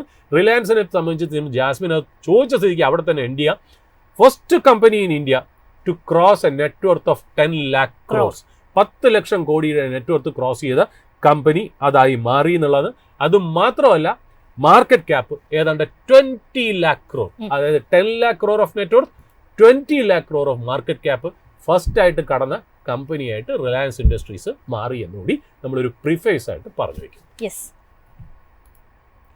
അതോടൊപ്പം തന്നെ റിലയൻസിനോടൊപ്പം തന്നെ ചേർത്ത് വായിക്കേണ്ടത് മാരുതി സുസുക്കിയുടെ പാദഫലങ്ങളായിരുന്നു. രാജ്യത്തെ ഏറ്റവും വലിയ കാർ നിർമ്മാതാക്കളായ മാരുതിയെ സംബന്ധിച്ചിടത്തോളം സ്റ്റാൻഡ് ലോൺ അറ്റാദായത്തിലേക്ക് വരികയാണെന്നുണ്ടെങ്കിൽ 4ാം പാദത്തിൽ 4.3% ഒരു കുറവാണ് രേഖപ്പെടുത്തിയിരിക്കുന്നത്, വിച്ച് ഈസ് 3711 കോടി എന്നുള്ള ഒരു നിലവാരത്തിലേക്ക്. സർ, കമ്പനിയുടെ ഒരു പാദഫലം പരിശോധിക്കുന്ന സമയത്ത് ഓപ്പറേറ്റിംഗ് പ്രോഫിറ്റ് കുറവാണ് കാണിച്ചിരിക്കുന്നത്. എസ്പെഷ്യലി എടുത്തു പറയേണ്ടത് ക്വാർട്ടർലി നമ്പേഴ്സിനൊപ്പം തന്നെ വന്നിട്ടുണ്ടായിരുന്ന മാനേജ്മെന്റ് കമന്ററി ആണ്. മാനേജ്മെന്റ് കമന്ററി വരികയാണെന്നുണ്ടെങ്കിൽ രാജ്യത്ത് കാർ വാങ്ങാനുള്ള ശേഷി പ്രതിവർഷം 12 ലക്ഷം രൂപ വരുമാനമുള്ള അല്ലെങ്കിൽ 12% കുടുംബങ്ങൾക്ക് മാത്രമാണ് എന്നാണ് Maruti Suzuki India limited chairman RC Bhargava പറഞ്ഞിരിക്കുന്നത്. വളരെ ഇമ്പോർട്ടൻ്റ് ആയിട്ടുള്ള ഒരു പോയിന്റ് ആണ്. ബാക്കിയുള്ള 88%നും ചെറിയ കാർ പോലും വാങ്ങാനുള്ള ശേഷിയില്ല എന്നാണ് അദ്ദേഹം പറയുന്നത്. എസ്പെഷ്യലി നമ്മൾ പറയുകയാണെന്നുണ്ടെങ്കിൽ 10 ലക്ഷം രൂപ വിലയുള്ള കാറുകൾ പോലും വാങ്ങാനുള്ള ശേഷിയില്ലാത്ത 88% ആളുകൾ ഉണ്ട് എന്നുള്ളത് ഒരു പോയിന്റ്. മറ്റൊരു പ്രധാനപ്പെട്ട പോയിന്റ്, നമ്മൾ മാരുതി എപ്പോഴും പറഞ്ഞുകൊണ്ടിരുന്നത് കോമൺ മാൻസ് വെഹിക്കിൾ എന്നാണ്. ആ 10 ലക്ഷം രൂപയുടെ ഒരു വെഹിക്കിൾസ്, പ്രത്യേകിച്ച് ടാക്സ് മറ്റ് പ്രധാനപ്പെട്ട കാര്യങ്ങളൊക്കെ തന്നെ വന്നു കഴിയുമ്പോഴത്തേക്കും താങ്ങാനാവാത്ത ഒരു നിലയിലേക്ക് പോവുകയാണ്. എടുത്തു പറയുന്ന സമയത്ത് മാരുതിയെ സംബന്ധിച്ചിടത്തോളം ഈ ഏപ്രിൽ മുതൽ 4% ഒരു വില വർധന കൂടി കമ്പനി നടപ്പാക്കിയിട്ടുണ്ട്. നമ്മുടെ മാരുതി സുസുക്കി, അതോടൊപ്പം തന്നെ ഡിസയർ, സ്വിഫ്റ്റ്, ബലേനോ തുടങ്ങിയ കാറുകളൊക്കെ തന്നെ 10 ലക്ഷത്തിൽ കിട്ടിക്കൊണ്ടിരുന്ന അല്ലെങ്കിൽ അതിന് താഴെ ഉണ്ടായിരുന്ന വാഹനങ്ങളൊന്നും തന്നെ ഇപ്പോൾ ആ ഒരു കോമൺ മാൻസ് വെഹിക്കിൾ എന്നുള്ള ഒരു നിലയിലേക്ക്, ആ ഒരു കൺസെപ്റ്റിലേക്ക് വരുന്നില്ല. കാരണം ഈ കാറുകളുടെ ഒക്കെ തന്നെ എക്സ്-ഷോറൂം വില കേട്ടിട്ടായിരിക്കും പലരും പോകുന്നത്. പക്ഷേ അതിനപ്പുറത്തേക്ക് റോഡിലേക്ക് ഇറങ്ങണം എന്നുണ്ടെങ്കിൽ ഈ ടാക്സ് മറ്റ് കാര്യങ്ങളൊക്കെ തന്നെ വരുമ്പം താങ്ങാനാകുന്നതിനപ്പുറത്തേക്ക് ചിലവ് വരികയാണ്. ഈ ഒരു മാനേജ്മെന്റ് കമന്ററി എന്ന് പറയുന്നത് വളരെ ഇമ്പോർട്ടൻ്റ് ആയിട്ടാണ് കാണേണ്ടത്. കാരണം കമ്പനിയുടെ ഒരു വലിയ കമന്ററി ആണ് ഇത്തരത്തിൽ സെയിൽസിൽ കുറവുണ്ടാകുന്നു, ആളുകളുടെ പർച്ചേസിംഗ് കപ്പാസിറ്റിയിൽ കുറവുണ്ടാകുന്നു എന്നുള്ളത്. സാറ് ഈ ഒരു വിലയിരുത്തലിനെ എങ്ങനെയാണ് നോക്കിക്കാണുന്നത്? ജാസ്മിൻ, ഞാൻ ഈ ഒരു ഒബ്സർവേഷൻ, ഈ ബ്രില്യൻ്റ് ആയിട്ടുള്ള ഒബ്സർവേഷൻ ഞാൻ എന്നും ജാസ്മിൻ്റെ കോംപ്ലിമെൻ്റ്, ഇതാണ് നിങ്ങളുടെയൊക്കെ എക്സ്പീരിയൻസ് എന്ന് ഞാൻ എപ്പോഴും പറയുന്നത്. അതായത് നമ്മളിപ്പോൾ ഒരു ടെയിൽ വിൻഡായിട്ട് നമ്മൾ പറയുന്നത് എന്താ, ഇനി അങ്ങോട്ടുള്ള കാലഘട്ടത്തിലേക്ക് ഇൻകം ടാക്സിന് കട്ട് വരികയും ഇൻട്രസ്റ്റ് റേറ്റ് കുറയും, അതായത് ഒരു കാർ ലോൺ കുറയുക എന്ന് ആലോചിക്കുക വരുമ്പോൾ തീർച്ചയായിട്ടും ഓട്ടോമൊബൈൽ സെക്ടറിന് വളരെ പോസിറ്റീവായിട്ടാണ് എന്നുള്ള രീതിയിലാണ് നമ്മൾ പറയുന്നത്. തീർച്ചയായിട്ടും പാസ്റ്റ് പെർഫോമൻസും ഹിസ്റ്റോറിക്കൽ പെർഫോമൻസും അത് തന്നെയാണ് തെളിയിക്കുന്നത് എന്നുള്ളത്. അപ്പോൾ ഭാരതിയുടെ റിസൾട്ടിനെ സംബന്ധിച്ച് ഓഫ് കോഴ്സ് നമ്മളിപ്പോൾ ഏതെങ്കിലും ഒരു ക്വാർട്ടറിലോ ഏതെങ്കിലും ഒരു കൊല്ലോ ഒരു സെയിൽസിന് ഡിപ്പ് വരിക എന്ന് പറഞ്ഞാൽ ബിസിനസ്സുകളിൽ സർവ്വസാധാരണമാണ്. അതുകൊണ്ട് റിസൾട്ട് മോശമായി അല്ലെങ്കിൽ not up to the expectation എന്ന് പറയുന്നത് നമുക്ക് കുറേയൊക്കെ നമുക്ക് ഡൈജസ്റ്റ് ചെയ്യാം. അതോടുകൂടി നെഗറ്റീവ്സ് ഒക്കെ അതിനകത്ത് എലിമിനേറ്റഡ് ആയി എന്നും വിശ്വസിക്കാം. ബട്ട് ഈ പറയുന്നത് ജാസ്മിൻ നേരത്തെ സൂചിപ്പിച്ച പോലെ ഏറ്റവും ഇമ്പോർട്ടൻറ്റ് പോയിന്റ് അതിനകത്ത് RC ഭാർഗവ അതിൻ്റെ ചെയർമാൻ പറഞ്ഞ ഒരു പോയിന്റ് തന്നെയാണ്, അതായത് അഫോർഡബിലിറ്റി. അതായത് ഇന്ത്യയിലെ കാറുകളുടെ വില എന്ന് പറയുന്നത് ഗവൺമെന്റിന്റെ ടാക്സ് കാരണമുള്ള വില. ഇപ്പൊ നമ്മൾ സാധാരണ ഒരു കാർ അഡ്വർടൈസ് ചെയ്യാൻ നേരത്ത് 7 ലക്ഷം എന്നൊക്കെ പറഞ്ഞ് നമ്മൾ കാണിക്കും. അപ്പൊ നമ്മുടെ വീട്ടുകാരൊക്കെ നമ്മുടെ അടുത്ത് പറഞ്ഞാൽ 7 ലക്ഷം രൂപയല്ലേ ഉള്ളൂ, 10 ലക്ഷത്തിന് താഴെ. നമ്മൾ ചെന്നതിന്റെ ഒരു ടോപ്പ് എൻഡ് മോഡൽ നമ്മൾ രജിസ്ട്രേഷനും റോഡ് ടാക്സും ഇൻഷുറൻസും എല്ലാം കൂടെ ചോദിച്ചു വരുമ്പോൾ ഏതാണ്ട് 12 രൂപ 13 ലക്ഷം രൂപ വില വരുന്ന സ്ഥിതിയിലേക്കാണ് വരുന്നത്. അത്രയ്ക്ക് മാത്രം ടാക്സ് വരുന്നു എന്നുള്ള ആ പറഞ്ഞതിൽ വളരെ വലിയ സത്യമാണ്. അത് ഗവൺമെന്റിന്റെ ടാക്സ് സ്ട്രക്ചറിനെ കുറിച്ച് തീർച്ചയായിട്ടും പല മേഖലകളിൽ നിന്നും അത് ആലോചിക്കേണ്ടതായിട്ട്. ഇപ്പം നമ്മൾ ടാക്സ് എന്ന് പറയുമ്പോൾ നമ്മൾ ശരിക്കും പറഞ്ഞാൽ ഈ GSTയിൽ നമ്മൾ സെൻട്രൽ ഗവൺമെന്റിനെ മാത്രം കുറ്റം പറഞ്ഞിട്ട് കാര്യമില്ല.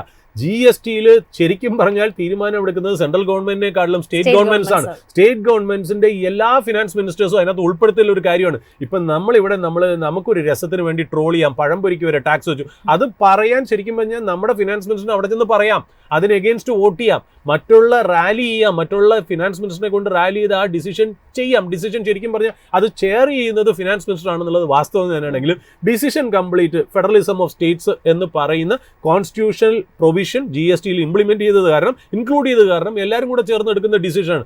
ആ ഡിസിഷനിൽ ഈ GSTയിൽ ഓട്ടോമൊബൈൽസിനെ പ്ലേസ് ചെയ്തിരിക്കുന്ന ഹയസ്റ്റ് ടാക്സ് ബ്രാക്കറ്റായ 28%. ഇതിന്റെ ഈ ഓട്ടോമൊബൈൽ ടാക്സിന്റെ പ്രത്യേകത എന്നറിയോ?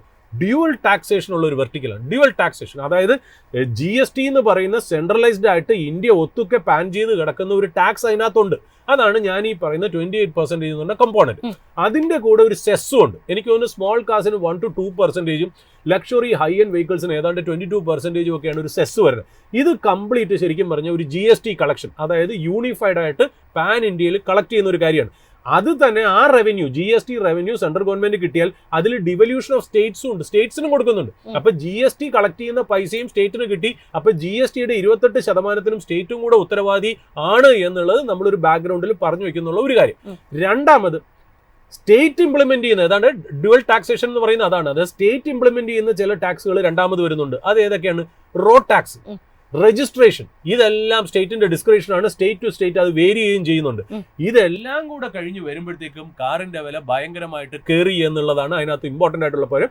അതിൽ അദ്ദേഹം പറയുന്നത് ഏതാണ്ട് 1 ലക്ഷം എങ്കിലും ഒരു വരുമാനമുള്ള, അല്ലെ അങ്ങനെയല്ലേ പറയുന്നത്, 1 ലക്ഷം എങ്കിലും വരുമാനമുള്ള ഫാമിലിക്ക് മാത്രമേ ഇത് അഫോർഡ് ചെയ്യാൻ പറ്റുള്ളൂ. അല്ലെ ഒരു 10 ലക്ഷം എന്നുള്ള കാർ, അതായത് 12 ലക്ഷമെങ്കിലും ഒരു കൊല്ലം ഫാമിലിക്ക് കിട്ടിയാൽ മാത്രമേ ഒരു 10 ലക്ഷത്തിന്റെ കാർ അഫോർഡ് ചെയ്യാൻ പറ്റുള്ളൂ. ഏതാണ്ട് 12% ഓഫ് ടോട്ടൽ പോപ്പുലേഷൻ ഓഫ് ഇന്ത്യക്ക് മാത്രമേ കാറിലേക്കുള്ള അക്സസിബിലിറ്റി ഉള്ളൂ. അത് കാരണം ഏതാണ്ട് സ്റ്റാഗ്നേഷൻ ആയി എന്നുള്ള രീതിയിലേക്കാണ് അദ്ദേഹം പറഞ്ഞത്. That is on capacity afford ചെയ്യാനുള്ളത് ഇല്ല എന്നുള്ള രീതിയിലേക്കാണ് അത് വന്നിരിക്കുന്നത് എന്നുള്ള ഒരു കാര്യം. രണ്ടാമത്തെ കാര്യം, ഞാൻ എന്റെ വ്യക്തിപരമായിട്ട് ഞാൻ ആലോചിക്കുമ്പോൾ ഇപ്പോൾ ഒരുപാട് ഇലക്ട്രിക് വെഹിക്കിൾസ് ഇറങ്ങിയിട്ട് ഒരുപാട് ഇലക്ട്രിക്കൽ വെഹിക്കിൾസ് മേടിക്കുന്നുണ്ട്. എനിക്ക് മനസ്സിലാവാത്ത ഒരു കാര്യം, എനിക്ക് ഞാൻ not a great fan of electric vehicles right now. എനിക്ക് അറിഞ്ഞൂടാത്തതിന്റെ ഒരു കാര്യമുണ്ട്, അത് ഫ്യൂച്ചർ ഇലക്ട്രിക് വെഹിക്കിൾസ് ആയിരിക്കാം. പക്ഷെ ഞാൻ ചോദിക്കുന്നത്, നമ്മളെപ്പോഴും മൂർസ് ലോ അല്ലെങ്കിൽ ടെക്നോളജിയെ കുറിച്ച് നമ്മൾ എന്താ പറയുന്നത്, every 6 months technology gets upgrade അല്ലെ. ഇപ്പോഴുള്ള ബാറ്ററി ആയിരിക്കണം അല്ല 6 മാസം കഴിഞ്ഞ്, അല്ലെങ്കിൽ ഫെസിലിറ്റീസ്. അതായത് car has become more of an electronic product. Car mechanical പ്രോഡക്റ്റിൽ നിന്ന് മാറി മെക്കാനിക്കൽ പ്രോഡക്റ്റ് ആണെന്നുണ്ടെങ്കിൽ ഏത് കാലവും നമുക്ക് അത് തിരിച്ച് ചെയ്യാം എന്നുള്ളതാണ്. അതായത് ഇപ്പോൾ അംബാസഡർ ഇന്നും നമുക്ക് അതിനകത്ത് പണിയാം. അതായത് ഫോർജ് ചെയ്ത് ഒരു മെറ്റൽ ഉണ്ടാക്കി അതിനകത്ത് ശരിക്കും പറഞ്ഞാൽ ഒരു എഞ്ചിനെ തന്നെ റീപ്ലിക്കേറ്റ് ചെയ്യണ ഒരു എഞ്ചിനീയറിംഗ് ടെക്നോളജി നമുക്കുണ്ട്. പക്ഷേ ഈ ഇലക്ട്രോണിക്സിന് ഒബ്സലീറ്റ് ആയി കഴിഞ്ഞാൽ നമുക്ക് അതിനകത്ത് യാതൊന്നും ചെയ്യാനില്ല എന്നാണ്. 7 രൂപയുടെയും 8 ലക്ഷം രൂപയുടെയൊക്കെ വെഹിക്കിളിന് ഇലക്ട്രിക് വെഹിക്കിൾസിന്റെ സെയിം മോഡൽ, ഏതെങ്കിലും ഒരു കമ്പനിയുടെ ഒരു മോഡൽ, അതേ മോഡൽ ഇലക്ട്രിക് വെഹിക്കിൾ ആകുമ്പോഴത്തേക്കും 13 ലക്ഷവും 14 ലക്ഷവും ഒക്കെയാണ് ആ ഒരു എക്സ്ട്രാ ബമ്പപ്പ് വരുന്നത് എന്നുള്ളത്. ആ എക്സ്ട്രാ കാശ് നമ്മൾ ബാങ്കിൽ ഇട്ടാൽ അതിന്റെ ഇൻട്രസ്റ്റിന് പെട്രോൾ അടിച്ച് പോകാം എന്നുള്ള രീതിയിലേക്ക് തന്നെ കാറുകൾ മാറി എന്നുള്ള. അത് മാത്രമല്ല, ഈ കാറിന്റെയൊക്കെ റീസെയിൽ വാല്യൂ എങ്ങനെയാണ് പറയുന്നത് അറിയില്ല. ഇപ്പൊ ഞാനിപ്പോൾ ഒരു ഇലക്ട്രിക് കാർ എടുക്കാൻ നേരത്ത് ഞാൻ പുതിയൊരു ഇലക്ട്രിക് കാർ എടുക്കാൻ പോവോ 2 കൊല്ലം പഴക്കമുള്ള ഇലക്ട്രിക് കാർ എടുക്കാൻ പോവോ എന്നുള്ളത് ഇപ്പോഴും നമുക്കൊരു അതിശയമായിട്ട് ഇരിക്കുന്ന ഒരു സബ്ജക്റ്റാണ്. അതുകൊണ്ട് നമുക്ക് ഇന്നും ഗ്രേഡ് ചെയ്യാൻ പറ്റില്ല. അതുകൊണ്ട് നമ്മൾ എപ്പോഴും ഈ ഓട്ടോമൊബൈൽ ഇൻഡസ്ട്രിയെ ഒരു പിഞ്ച് ഓഫ് സോൾട്ടോട് കൂടിയാണ് കാണുന്നത്. അതിന്റെ ഇപ്പോൾ RC ഭാർഗവയുടെ റെസ്പെക്റ്റഡ് ആയിട്ടുള്ള ആ മനുഷ്യന്റെ വാക്കുകൾ കൂടെ കേട്ടപ്പോൾ നമ്മൾ ആലോചിക്കുന്ന എക്സിസ്റ്റിംഗ് ആയിട്ടുള്ള കാർ സെയിൽസ് തന്നെ ഇങ്ങനെയാണ്. അതിന്റെ കൂടെ തന്നെ ഈ ഇലക്ട്രിക് വെഹിക്കിൾസിന്റെ റീസെയിൽ വാല്യൂ കൂടെ കൺസിഡർ ചെയ്യുമ്പോൾ ഓട്ടോമൊബൈൽ സെക്ടർ എങ്ങോട്ടാണ് പോകുന്നത് എന്നുള്ള കാര്യത്തിൽ അറിയില്ല. ഇനി BYDയുടെയും ടെസ്ലയുടെയും ഒരു ഇമ്പോർട്ടൻ്റ് ആയിട്ടുള്ള ഇൻവോൾവ്മെന്റ് വരാൻ പോകുന്നു. ടെസ്ല ഇന്ത്യയിൽ വന്ന് ഫ്ലറിഷ് ചെയ്യണം എന്നുണ്ടെങ്കിൽ ഈ ട്രേഡ് പോളിസിയിൽ നമ്മൾ ചിലപ്പോൾ ടാക്സ് കുറയ്ക്കേണ്ടി വരും. ഈ എല്ലാ അൺസർട്ടനിറ്റി കൂടെ ഓട്ടോമൊബൈൽ സെക്ടറിന്റെ മുകളിൽ നിൽക്കുന്നുണ്ടെന്നുണ്ട്. But that doesn't mean that there are no stocks, അല്ലെങ്കിൽ സ്റ്റോക്സ് അതിനകത്ത് വെൽത്ത് ക്രിയേഷൻ നടക്കുന്നു, റിട്ടേൺ തരില്ല എന്നുള്ളതല്ല നമ്മൾ പറഞ്ഞു വെക്കുന്നത്. ബട്ട് ആ ഇൻഡസ്ട്രി നിങ്ങൾ വാച്ച് ചെയ്യുമ്പോൾ ബ്ലൈൻഡ് ആയിട്ട് എടുക്കാതെ ഒന്നും അവിടെ ആലോചിച്ച് വേണം ഇത് മുന്നോട്ട് പോകാൻ എന്നുള്ളത് നമ്മളൊരു പ്രിഫേസിൽ പറഞ്ഞു വെക്കുന്നത്. നമ്മൾ തെറ്റിക്കോട്ടെ, നമ്മൾ വീണ്ടും എല്ലാ കാര്യങ്ങളും നമ്മുടെ ഇൻവെസ്റ്റേഴ്സിന്റെ മുന്നിലോ ജനങ്ങളുടെ മുന്നിലോ നമ്മൾ പറയുമ്പോൾ നമ്മൾ എന്താ പറയണമെന്ന് അറിയോ, നമുക്ക് ശരിക്കും പറഞ്ഞാൽ നമ്മളിത് ഓരോ പെർസ്പെക്റ്റീവിൽ നിങ്ങളുടെ മുന്നിൽ അവതരിപ്പിക്കുന്നു. അതായത് നെഗറ്റീവും പോസിറ്റീവും ന്യൂട്രൽ ആയിട്ടുള്ള സ്റ്റാൻഡ്സും ഒക്കെ നിങ്ങളുടെ മുന്നിലേക്ക് അവതരിപ്പിക്കുക. നിങ്ങൾക്ക് ജുഡീഷ്യസ് ആയിട്ടും റാഷണൽ ആയിട്ടുള്ള ഡിസിഷൻ പോവാം. ഞങ്ങൾ പറയുന്നത് അപ്പാടെ വിഴുങ്ങണം എന്ന് ഒരിക്കലും പറയില്ല, ബട്ട് മറ്റൊരു ആംഗിൾ ഞങ്ങൾ നിങ്ങളുടെ മുന്നിൽ അവതരിപ്പിക്കുന്നു എന്ന് മാത്രം. യെസ് സാർ, അതിനകത്ത് നമ്മൾ എക്സ്പോർട്ടിന്റെ കാര്യത്തിലേക്ക് വരികയാണെന്നുണ്ടെങ്കിൽ എക്സ്പോർട്ടിലാണ് കൂടുതൽ റവന്യൂ കമ്പനിക്ക് ഉണ്ടായിരിക്കുന്നത്. ഡൊമസ്റ്റിക് സെയിൽസ് കാര്യമായിട്ടുള്ള ഒരു കുറവ് കൂടി രേഖപ്പെടുത്തിയിട്ടുണ്ട്. തീർച്ചയായിട്ടും കമ്പനിയുടെ മാനേജ്മെന്റ് കമന്ററിയും ഇത്തരത്തിലുള്ള പ്രധാനപ്പെട്ട പാരാമീറ്റേഴ്സ് കൂടി അറിഞ്ഞതിന് ശേഷം മാരുതി സുസുക്കി അടക്കമുള്ള കമ്പനികളെ വിലയിരുത്തുക, അല്ലെങ്കിൽ അത്രയും വലിയൊരു കമ്പനിയാണ് അതിന്റെ മറ്റൊരു വശം കൂടി നിങ്ങൾ അറിഞ്ഞിരിക്കുക എന്നുള്ളത് മാത്രമാണ് നമ്മളുടെ ഒരു പ്രധാനപ്പെട്ട ഒബ്ജക്റ്റ് എന്ന് പറയുന്നത്. മാർക്കറ്റിനെ സംബന്ധിച്ചിടത്തോളം ഇപ്പോൾ 200 പോയിന്റുകളോട് അടുത്ത് നിൽക്കുന്ന ഒരു മുന്നേറ്റം നമുക്ക് കാണാൻ സാധിക്കുന്നുണ്ട്. 24,200 മറികടന്നുകൊണ്ടുള്ള ഒരു കുതിപ്പാണ് നിഫ്റ്റി 50യിൽ പ്രകടമാകുന്നത്. 0.5% കൂടുതൽ. ബാങ്ക് നിഫ്റ്റിയെ സംബന്ധിച്ചിടത്തോളം 510 പോയിന്റുകളുടെ ഒരു മുന്നേറ്റം പ്രകടമാകുന്നു. എന്തായാലും ഇന്നത്തെ ഈ ഒരു സെഷനിൽ എക്സ്പേർട്ട് ഒപ്പീനിയൻ നൽകാനായിട്ട് നമ്മൾക്ക് ജോയിൻ ചെയ്യുന്നത് സർട്ടിഫൈഡ് ഫിനാൻഷ്യൽ പ്ലാനറും അഹല്യ ഫിൻഫോറെക്സ് വൈസ് പ്രസിഡന്റുമായ അനീസ് ചന്ദ്രൻ സാറാണ്. Sir, good morning. മോർണിംഗ്. ഏതായാലും നമ്മൾ മാർക്കറ്റിന്റെ ഔട്ട്ലുക്ക് തന്നെ പറഞ്ഞു തുടങ്ങാം. നിഫ്റ്റിയും ബാങ്ക് നിഫ്റ്റിയും ഒക്കെ തന്നെ വളരെ മികച്ചൊരു മുന്നേറ്റം ഈ ഒരാഴ്ചയിലെ ആദ്യ ട്രേഡിംഗ് ദിനത്തിൽ തന്നെ കാഴ്ചവെക്കുന്നു. 24,236 വരെ ഇന്ന് നിഫ്റ്റി പോയിട്ടുണ്ട്. ബാങ്ക് നിഫ്റ്റിയെ സംബന്ധിച്ചിടത്തോളം 55,283 ഡേ ഹൈ ആയിട്ട് രേഖപ്പെടുത്തിയിരിക്കുന്നത്. നിലവിൽ നിഫ്റ്റി ബാങ്ക് നിഫ്റ്റിയുടെ ഒരു ഔട്ട്ലുക്ക് എങ്ങനെയാണ്? വളരെ പോസിറ്റീവ് ആയിട്ടുള്ള ഒരു ഔട്ട്ലുക്ക് തന്നെയാണോ, അതോ ഒരു ബുള്ളിഷ് മൊമെന്റം കണ്ടിന്യൂ ചെയ്യാനുള്ള സാധ്യത എത്രമാത്രമാണ്? Okay. See, 24,000 മുകളില് നിഫ്റ്റി ട്രേഡ് ചെയ്യുക എന്ന് പറഞ്ഞാൽ തന്നെ പോസിറ്റീവ് ആയിട്ടുള്ള ഒരു സൈൻ തന്നെയാണ്. നോക്കേണ്ടത് കഴിഞ്ഞ വീക്കിൽ വന്ന ഹൈയിൽ നിന്ന് ചെറിയൊരു കറക്ഷൻസ് വന്നിട്ട് വീണ്ടും നിഫ്റ്റി റീഗെയിൻ ചെയ്യുമ്പോൾ ഒരു മാസമായിട്ടുള്ള സപ്പോർട്ട് നമുക്ക് കാണാൻ കഴിയുന്നത്. പാർട്ടിസിപ്പേഷൻസ് വലിയ ഹയർ സ്റ്റേബിൾ. ഇന്ന് റിലയൻസിന്റെ ഒരു റിസൾട്ട് ആയിരിക്കാം അതിനെ ഹോൾഡ് ചെയ്യുന്നത്. അത് IT യിൽ നിന്നുള്ള പാർട്ടിസിപ്പേഷൻ വളരെ കുറവാണ്, കാരണം IT വളരെ ഇമ്പോർട്ടന്റ് കമ്പോണൻസ് ആണ് നിഫ്റ്റിയിൽ. അതേപോലെ തന്നെ ബാങ്കിങ് സൈഡിൽ നിന്നൊരു പാർട്ടിസിപ്പേഷൻ ഉണ്ട്. ഇപ്പൊ ഇതെല്ലാം കൂടെ ഒരു മാസ് പാർട്ടിസിപ്പേഷൻ വരുന്നില്ല എന്നത് നമ്മളൊരു കുറച്ച് ആശങ്കയോടെ കാണണം. ബട്ട് സ്റ്റിൽ നമ്മൾ നിഫ്റ്റി പോസിറ്റീവ് ആണ്. ഒരു സൈക്കോളജിക്കൽ ബാരിയേഴ്സിന് മുകളിലാണ് ഇപ്പോൾ ട്രേഡ് ചെയ്യുന്നത്. എനിക്ക് തോന്നുന്നത് ഇപ്പോ 24,500 എന്ന ലെവലിലേക്ക് വീണ്ടും ഹെഡ് ചെയ്യാനാണ് നിഫ്റ്റിയുടെ സാധ്യത. ഇത് ഒരു സ്ട്രോങ് മൂവ് ആണ്. സ്ലോ ആൻഡ് ആയിട്ട് പോവുകയാണെങ്കിൽ ഇപ്പോൾ ഒരു സ്ട്രോങ് മൂവ്മെന്റ്സ് വരികയാണെങ്കിൽ തീർച്ചയായിട്ടും വളരെ പോസിറ്റീവ് ആയിട്ട് തന്നെ ആയിരിക്കും നിഫ്റ്റി റിയാക്ട് ചെയ്യുന്നത്. ബട്ട് റിസൾട്ടോ കാര്യങ്ങളോ ഒക്കെയാണ് അതിനെ ട്രിഗർ ചെയ്യാനുള്ള പോയിന്റ്സ് ഇപ്പോൾ നമ്മുടെ കയ്യിലുള്ളത്. എന്തെങ്കിലും ഔട്ട്സൈഡ് ന്യൂസ് ഒക്കെ വരുമ്പോഴായിരിക്കും ഒരു ഇമ്പോർട്ടന്റ് ആയിട്ടുള്ള മൂവ്മെന്റ്സ്, അതായത് ഒരു വലിയ പോസിറ്റീവ് ആയിട്ടുള്ള മൂവ്മെന്റ്സ് വരാനുള്ള സാധ്യത ഇപ്പോൾ കാണുന്നത്. ബട്ട് നമ്മൾ രണ്ട് സൈഡും നോക്കണമെന്ന് പറയുന്നത് കൊണ്ട് ഒരു 23,800 എന്ന ലെവൽ വളരെ ക്രൂഷ്യലാണ്. ഒരു റീടെസ്റ്റ് ചെയ്യുകയാണെങ്കിൽ, വീണ്ടും റീടെസ്റ്റ് ചെയ്യുകയാണെങ്കിൽ തീർച്ചയായിട്ടും അവിടെ നിന്ന് റീട്രേഡ് ബൈ ആയിട്ട് കൺസിഡർ ചെയ്യാം. ബട്ട് നമുക്കൊരു സ്ലോ ആൻഡ് മൂവ്മെന്റ് ആയിരിക്കും എന്നുള്ളതാണ്, അല്ലെങ്കിൽ അടുത്ത ദിവസങ്ങളിൽ തന്നെ സ്ലോ മൂവ്മെന്റ്സ് ആയിരിക്കും എന്നാണ് ഞാൻ പ്രതീക്ഷിക്കുന്നത്. നിഫ്റ്റിയുടെ സൈഡ് നോക്കുകയാണ്. നമ്മൾ ബാങ്ക് നിഫ്റ്റിയിലേക്ക് പോവുകയാണെങ്കിൽ തീർച്ചയായിട്ടും വളരെ പോസിറ്റീവായിട്ട് തന്നെയാണ് ഇപ്പോഴും അത് കണ്ടിന്യൂ ചെയ്യുന്നത്. അതിൽ അത്ര വലിയ ആശങ്കകളോ കാര്യങ്ങളോ ഇല്ല. വോളിയം അതിനെ സപ്പോർട്ട് ചെയ്യുന്നുണ്ട്. ഓരോ കറക്ഷൻസ് വരുന്നതിന് ശേഷവും അത് വീണ്ടും റീഗെയിൻ ചെയ്യുന്നുണ്ട്. അപ്പൊ ഇതെല്ലാം തന്നെ മാസ്സായിട്ടുള്ള ഓരോ PSU സെക്ടറിന്റെ പാർട്ടിസിപ്പേഷൻ ഉണ്ട്, അതേപോലെ പ്രൈവറ്റ് സെക്ടർ ബാങ്ക്സിന്റെ പാർട്ടിസിപ്പേഷൻ ഉണ്ട്. അപ്പൊ ഇതെല്ലാം തന്നെ ഒരു ബാലൻസ്ഡ് ആക്ട് ആണ് നമുക്ക് ബാങ്ക് നിഫ്റ്റിയിൽ കാണാൻ വേണ്ടി കഴിയുന്നത്. അപ്പൊ ഇത് 58,000 അടുത്ത പോസിറ്റീവായിട്ട് പോവുകയാണെങ്കിൽ തീർച്ചയായിട്ടും ഹെഡ് ചെയ്യാന്നാണ് എനിക്ക് തോന്നുന്നത്. ബാങ്ക് നിഫ്റ്റിയെ സംബന്ധിച്ച് കുറച്ചുകൂടെ നമുക്ക് ഒരു സ്ട്രോങ് വ്യൂ ഉണ്ട്. പോസിറ്റീവ് ആയിട്ടുള്ള ഒരു വ്യൂ തന്നെയാണ് ഇപ്പോഴും ഞാൻ മെയിൻറ്റെയിൻ ചെയ്യുന്നത്. ഒരു നെഗറ്റീവ് സൈഡിൽ ഒരു ഡൗൺ സൈഡിലേക്ക് വരികയാണെങ്കിൽ ഇമീഡിയറ്റ് നമുക്ക് പറയാൻ പറ്റുന്നത് ഒരു 53,800 എന്നുള്ള ലെവലിൽ, അല്ലെങ്കിൽ 53,500 എന്നുള്ള ലെവലിൽ ഒരു കൺസോൾട്ടേഷൻ പോയിന്റ്സ് ആയിട്ട് കാണാം. ഈവൻ ദോ നമ്മൾ പോസിറ്റീവായിട്ട് മെയിൻറ്റെയിൻ ചെയ്യണമെങ്കിൽ ഒരു സപ്പോർട്ട് സോൺ ആയിട്ട് വെക്കുകയായിരിക്കും നല്ലത്. യെസ്, അതോടൊപ്പം തന്നെ നമ്മൾ ഇന്നിപ്പോൾ സ്റ്റോക്ക് സ്പെസിഫിക് വാർത്തകളിലേക്ക് വരികയാണെന്നുണ്ടെങ്കിൽ ഇന്ന് നിഫ്റ്റിയുടെ ടോപ്പ് ഗെയിനർ പട്ടികയിലുള്ളത് റിലയൻസ് ഇൻഡസ്ട്രീസ് തന്നെയാണ്. റിലയൻസിനെ സംബന്ധിച്ചിടത്തോളം ഓൾമോസ്റ്റ് 3.5% ഒരു വലിയ മുന്നേറ്റം കാഴ്ചവെക്കുന്നു. ക്വാർട്ടർലി നമ്പേഴ്സ് ബെറ്റർ ആയിരുന്നു. സ്ട്രീറ്റ് എസ്റ്റിമേറ്റ് ചെയ്തതിനെ കഴിഞ്ഞും മികച്ചൊരു നമ്പേഴ്സ് പുറത്തുവിടാനായിട്ട് റിലയൻസ് ഇൻഡസ്ട്രീസിന് സാധിച്ചിട്ടുണ്ട്. റിലയൻസിന്റെ ക്വാർട്ടർലി നമ്പേഴ്സിനെ സാർ എങ്ങനെയാണ് നോക്കിക്കാണുന്നത്? ഒപ്പം ഇന്നത്തെ ഈ ഒരു സ്റ്റോക്ക് മൂവ്മെന്റിനെ റിലയൻസിലെ റിസൾട്ടിനെ സംബന്ധിച്ച് നിങ്ങൾ ആൾറെഡി കാര്യങ്ങളൊക്കെ വ്യക്തമായിട്ട് പറഞ്ഞു. എങ്കിലും നല്ലൊരു പോസിറ്റീവ് റിസൾട്ടാണ്. എല്ലാ സെഗ്മെന്റ്സിൽ നിന്നും അവർക്ക് അത് കാര്യമായിട്ട് തന്നെ നമുക്ക് മോർ ദാൻ എക്സ്പെക്റ്റഡ് അങ്ങനെ പറയുന്നതായിരിക്കും കുറച്ചുകൂടെ നല്ലത്. നമ്മൾ എക്സ്പെക്ട് ചെയ്തതിനേക്കാൾ നല്ലൊരു റിസൾട്ട് പുറത്തുവിടാനായിട്ട് കഴിഞ്ഞു. അതിന്റെ മാർജിന് കുറവാണെങ്കിൽ പോലും ചില സെഗ്മെന്റുകളിൽ വളരെ സ്ട്രോങ് ആണെന്നുള്ളത് അവർക്ക് പ്രൂവ് ചെയ്യാൻ വേണ്ടി കഴിഞ്ഞു. അതെല്ലാം തന്നെ നമ്മളൊരു കോൺഷ്യസോടുകൂടി വാച്ച് ചെയ്തിരുന്നത് കൊണ്ടാണ് നമുക്കതൊരു വളരെ പോസിറ്റീവായിട്ട് തന്നെ മാർക്കറ്റ് ട്രീറ്റ് ചെയ്യാനുള്ള കാരണം. ദെൻ ചാർട്ടിന്റെ സൈഡിലേക്ക് വരികയാണെങ്കിൽ കുറച്ചു കാലമായിട്ട് ഒരു കൺസോൾട്ടേഷൻ മൂവ്മെന്റിലായിരുന്നു ആ ചാർട്ട്. 1100, 1300 ലെവൽ എന്ന് പറയുന്ന ലെവലിലായിരുന്നു ട്രേഡ് ചെയ്തുകൊണ്ടിരുന്നത്. നമുക്കൊരു 3 months ആയിട്ട് നോക്കുകയാണെങ്കിൽ ഒരു കൺസോളിഡേറ്റഡ് മൂവ് ആയിരുന്നു. അപ്പർ സൈഡിലേക്ക് വരും, ദെൻ ഇവർ ലോവർ സൈഡ് ടെസ്റ്റ് ചെയ്യും. ഇങ്ങനെ ഒരു മൂവ്മെന്റ്സ് ആയിരുന്നു പോയിക്കൊണ്ടിരുന്നത്. 1300 അപ്പോ ബ്രേക്ക് ചെയ്തിട്ട് നല്ല വോളിയത്തോടു കൂടി ഇപ്പൊ ട്രേഡ് ചെയ്യുന്നുണ്ട്. അത് കണ്ടിന്യൂ ചെയ്യാനാണ് സാധ്യത എന്നാണ് എനിക്ക് തോന്നുന്നത്. ഇന്ന് തന്നെ ഒരു 5% ഒക്കെ മൂവ്മെന്റ്സ് ഉണ്ടാവാനുള്ള സാധ്യതയാണ് നമുക്ക് കാണാൻ വേണ്ടി കഴിയുന്നത്. അടുത്ത ദിവസങ്ങളിൽ അതിന്റെ മൂവ്മെന്റ്സ് കണ്ടിന്യൂ ചെയ്യുമെന്നാണ് ഞാൻ പ്രതീക്ഷിക്കുന്നത്. ചാർട്ട് വൈസിൽ നമുക്ക് പോസിറ്റീവ് ആണ്. അഗൈൻ നമ്മൾ ഒരു ഇമ്മീഡിയറ്റ് റെസിസ്റ്റൻസ് പറയുകയാണെങ്കിൽ 1500 ലെവലിലേക്കാണ് ഇതിനെ ടെസ്റ്റ് ചെയ്യാനുള്ള കാരണം ഇതൊരു 1300 ഒരു റെസിസ്റ്റൻസ് ബ്രേക്ക് ചെയ്തിട്ടുണ്ട്. അപ്പൊ കുറച്ച് മൂവ്മെന്റ്സിലേക്ക് കൊണ്ടുപോകാനുള്ള സാധ്യത ഉണ്ട്. ഇതിൽ എന്തെങ്കിലും ഒരു ഹെൽത്തി ആയിട്ടുള്ള അല്ലെങ്കിൽ ഒരു ചെറിയ പ്രോഫിറ്റ് ബുക്കിംഗ് ഒക്കെ വരികയാണെങ്കിൽ റീ എൻറ്റർ ചെയ്യാം. പോസിറ്റീവായിട്ട് തന്നെ ഇത് വാച്ച് ചെയ്യാവുന്ന ഒരു സെഗ്മെന്റിൽ അല്ലെങ്കിൽ ഒരു ഷെയർ തന്നെയാണ് ഇപ്പോൾ റിലയൻസ് ഇൻഡസ്ട്രീസ്. വളരെ പോസിറ്റീവായിട്ടുള്ള നമ്പേഴ്സ് രേഖപ്പെടുത്തിയത് കൊണ്ട് തന്നെ റിലയൻസും ഇന്ന് വളരെ മുന്നേറ്റം കാഴ്ചവെക്കുന്നു. പക്ഷേ ഓൺ ദി ഓപ്പോസിറ്റ് സൈഡ് നമ്മൾ ശ്രീറാം ഫിനാൻസിലേക്ക് വരികയാണെന്നുണ്ടെങ്കിൽ ക്വാർട്ടർലി നമ്പേഴ്സ് ഭേദപ്പെട്ടതായിരുന്നില്ല.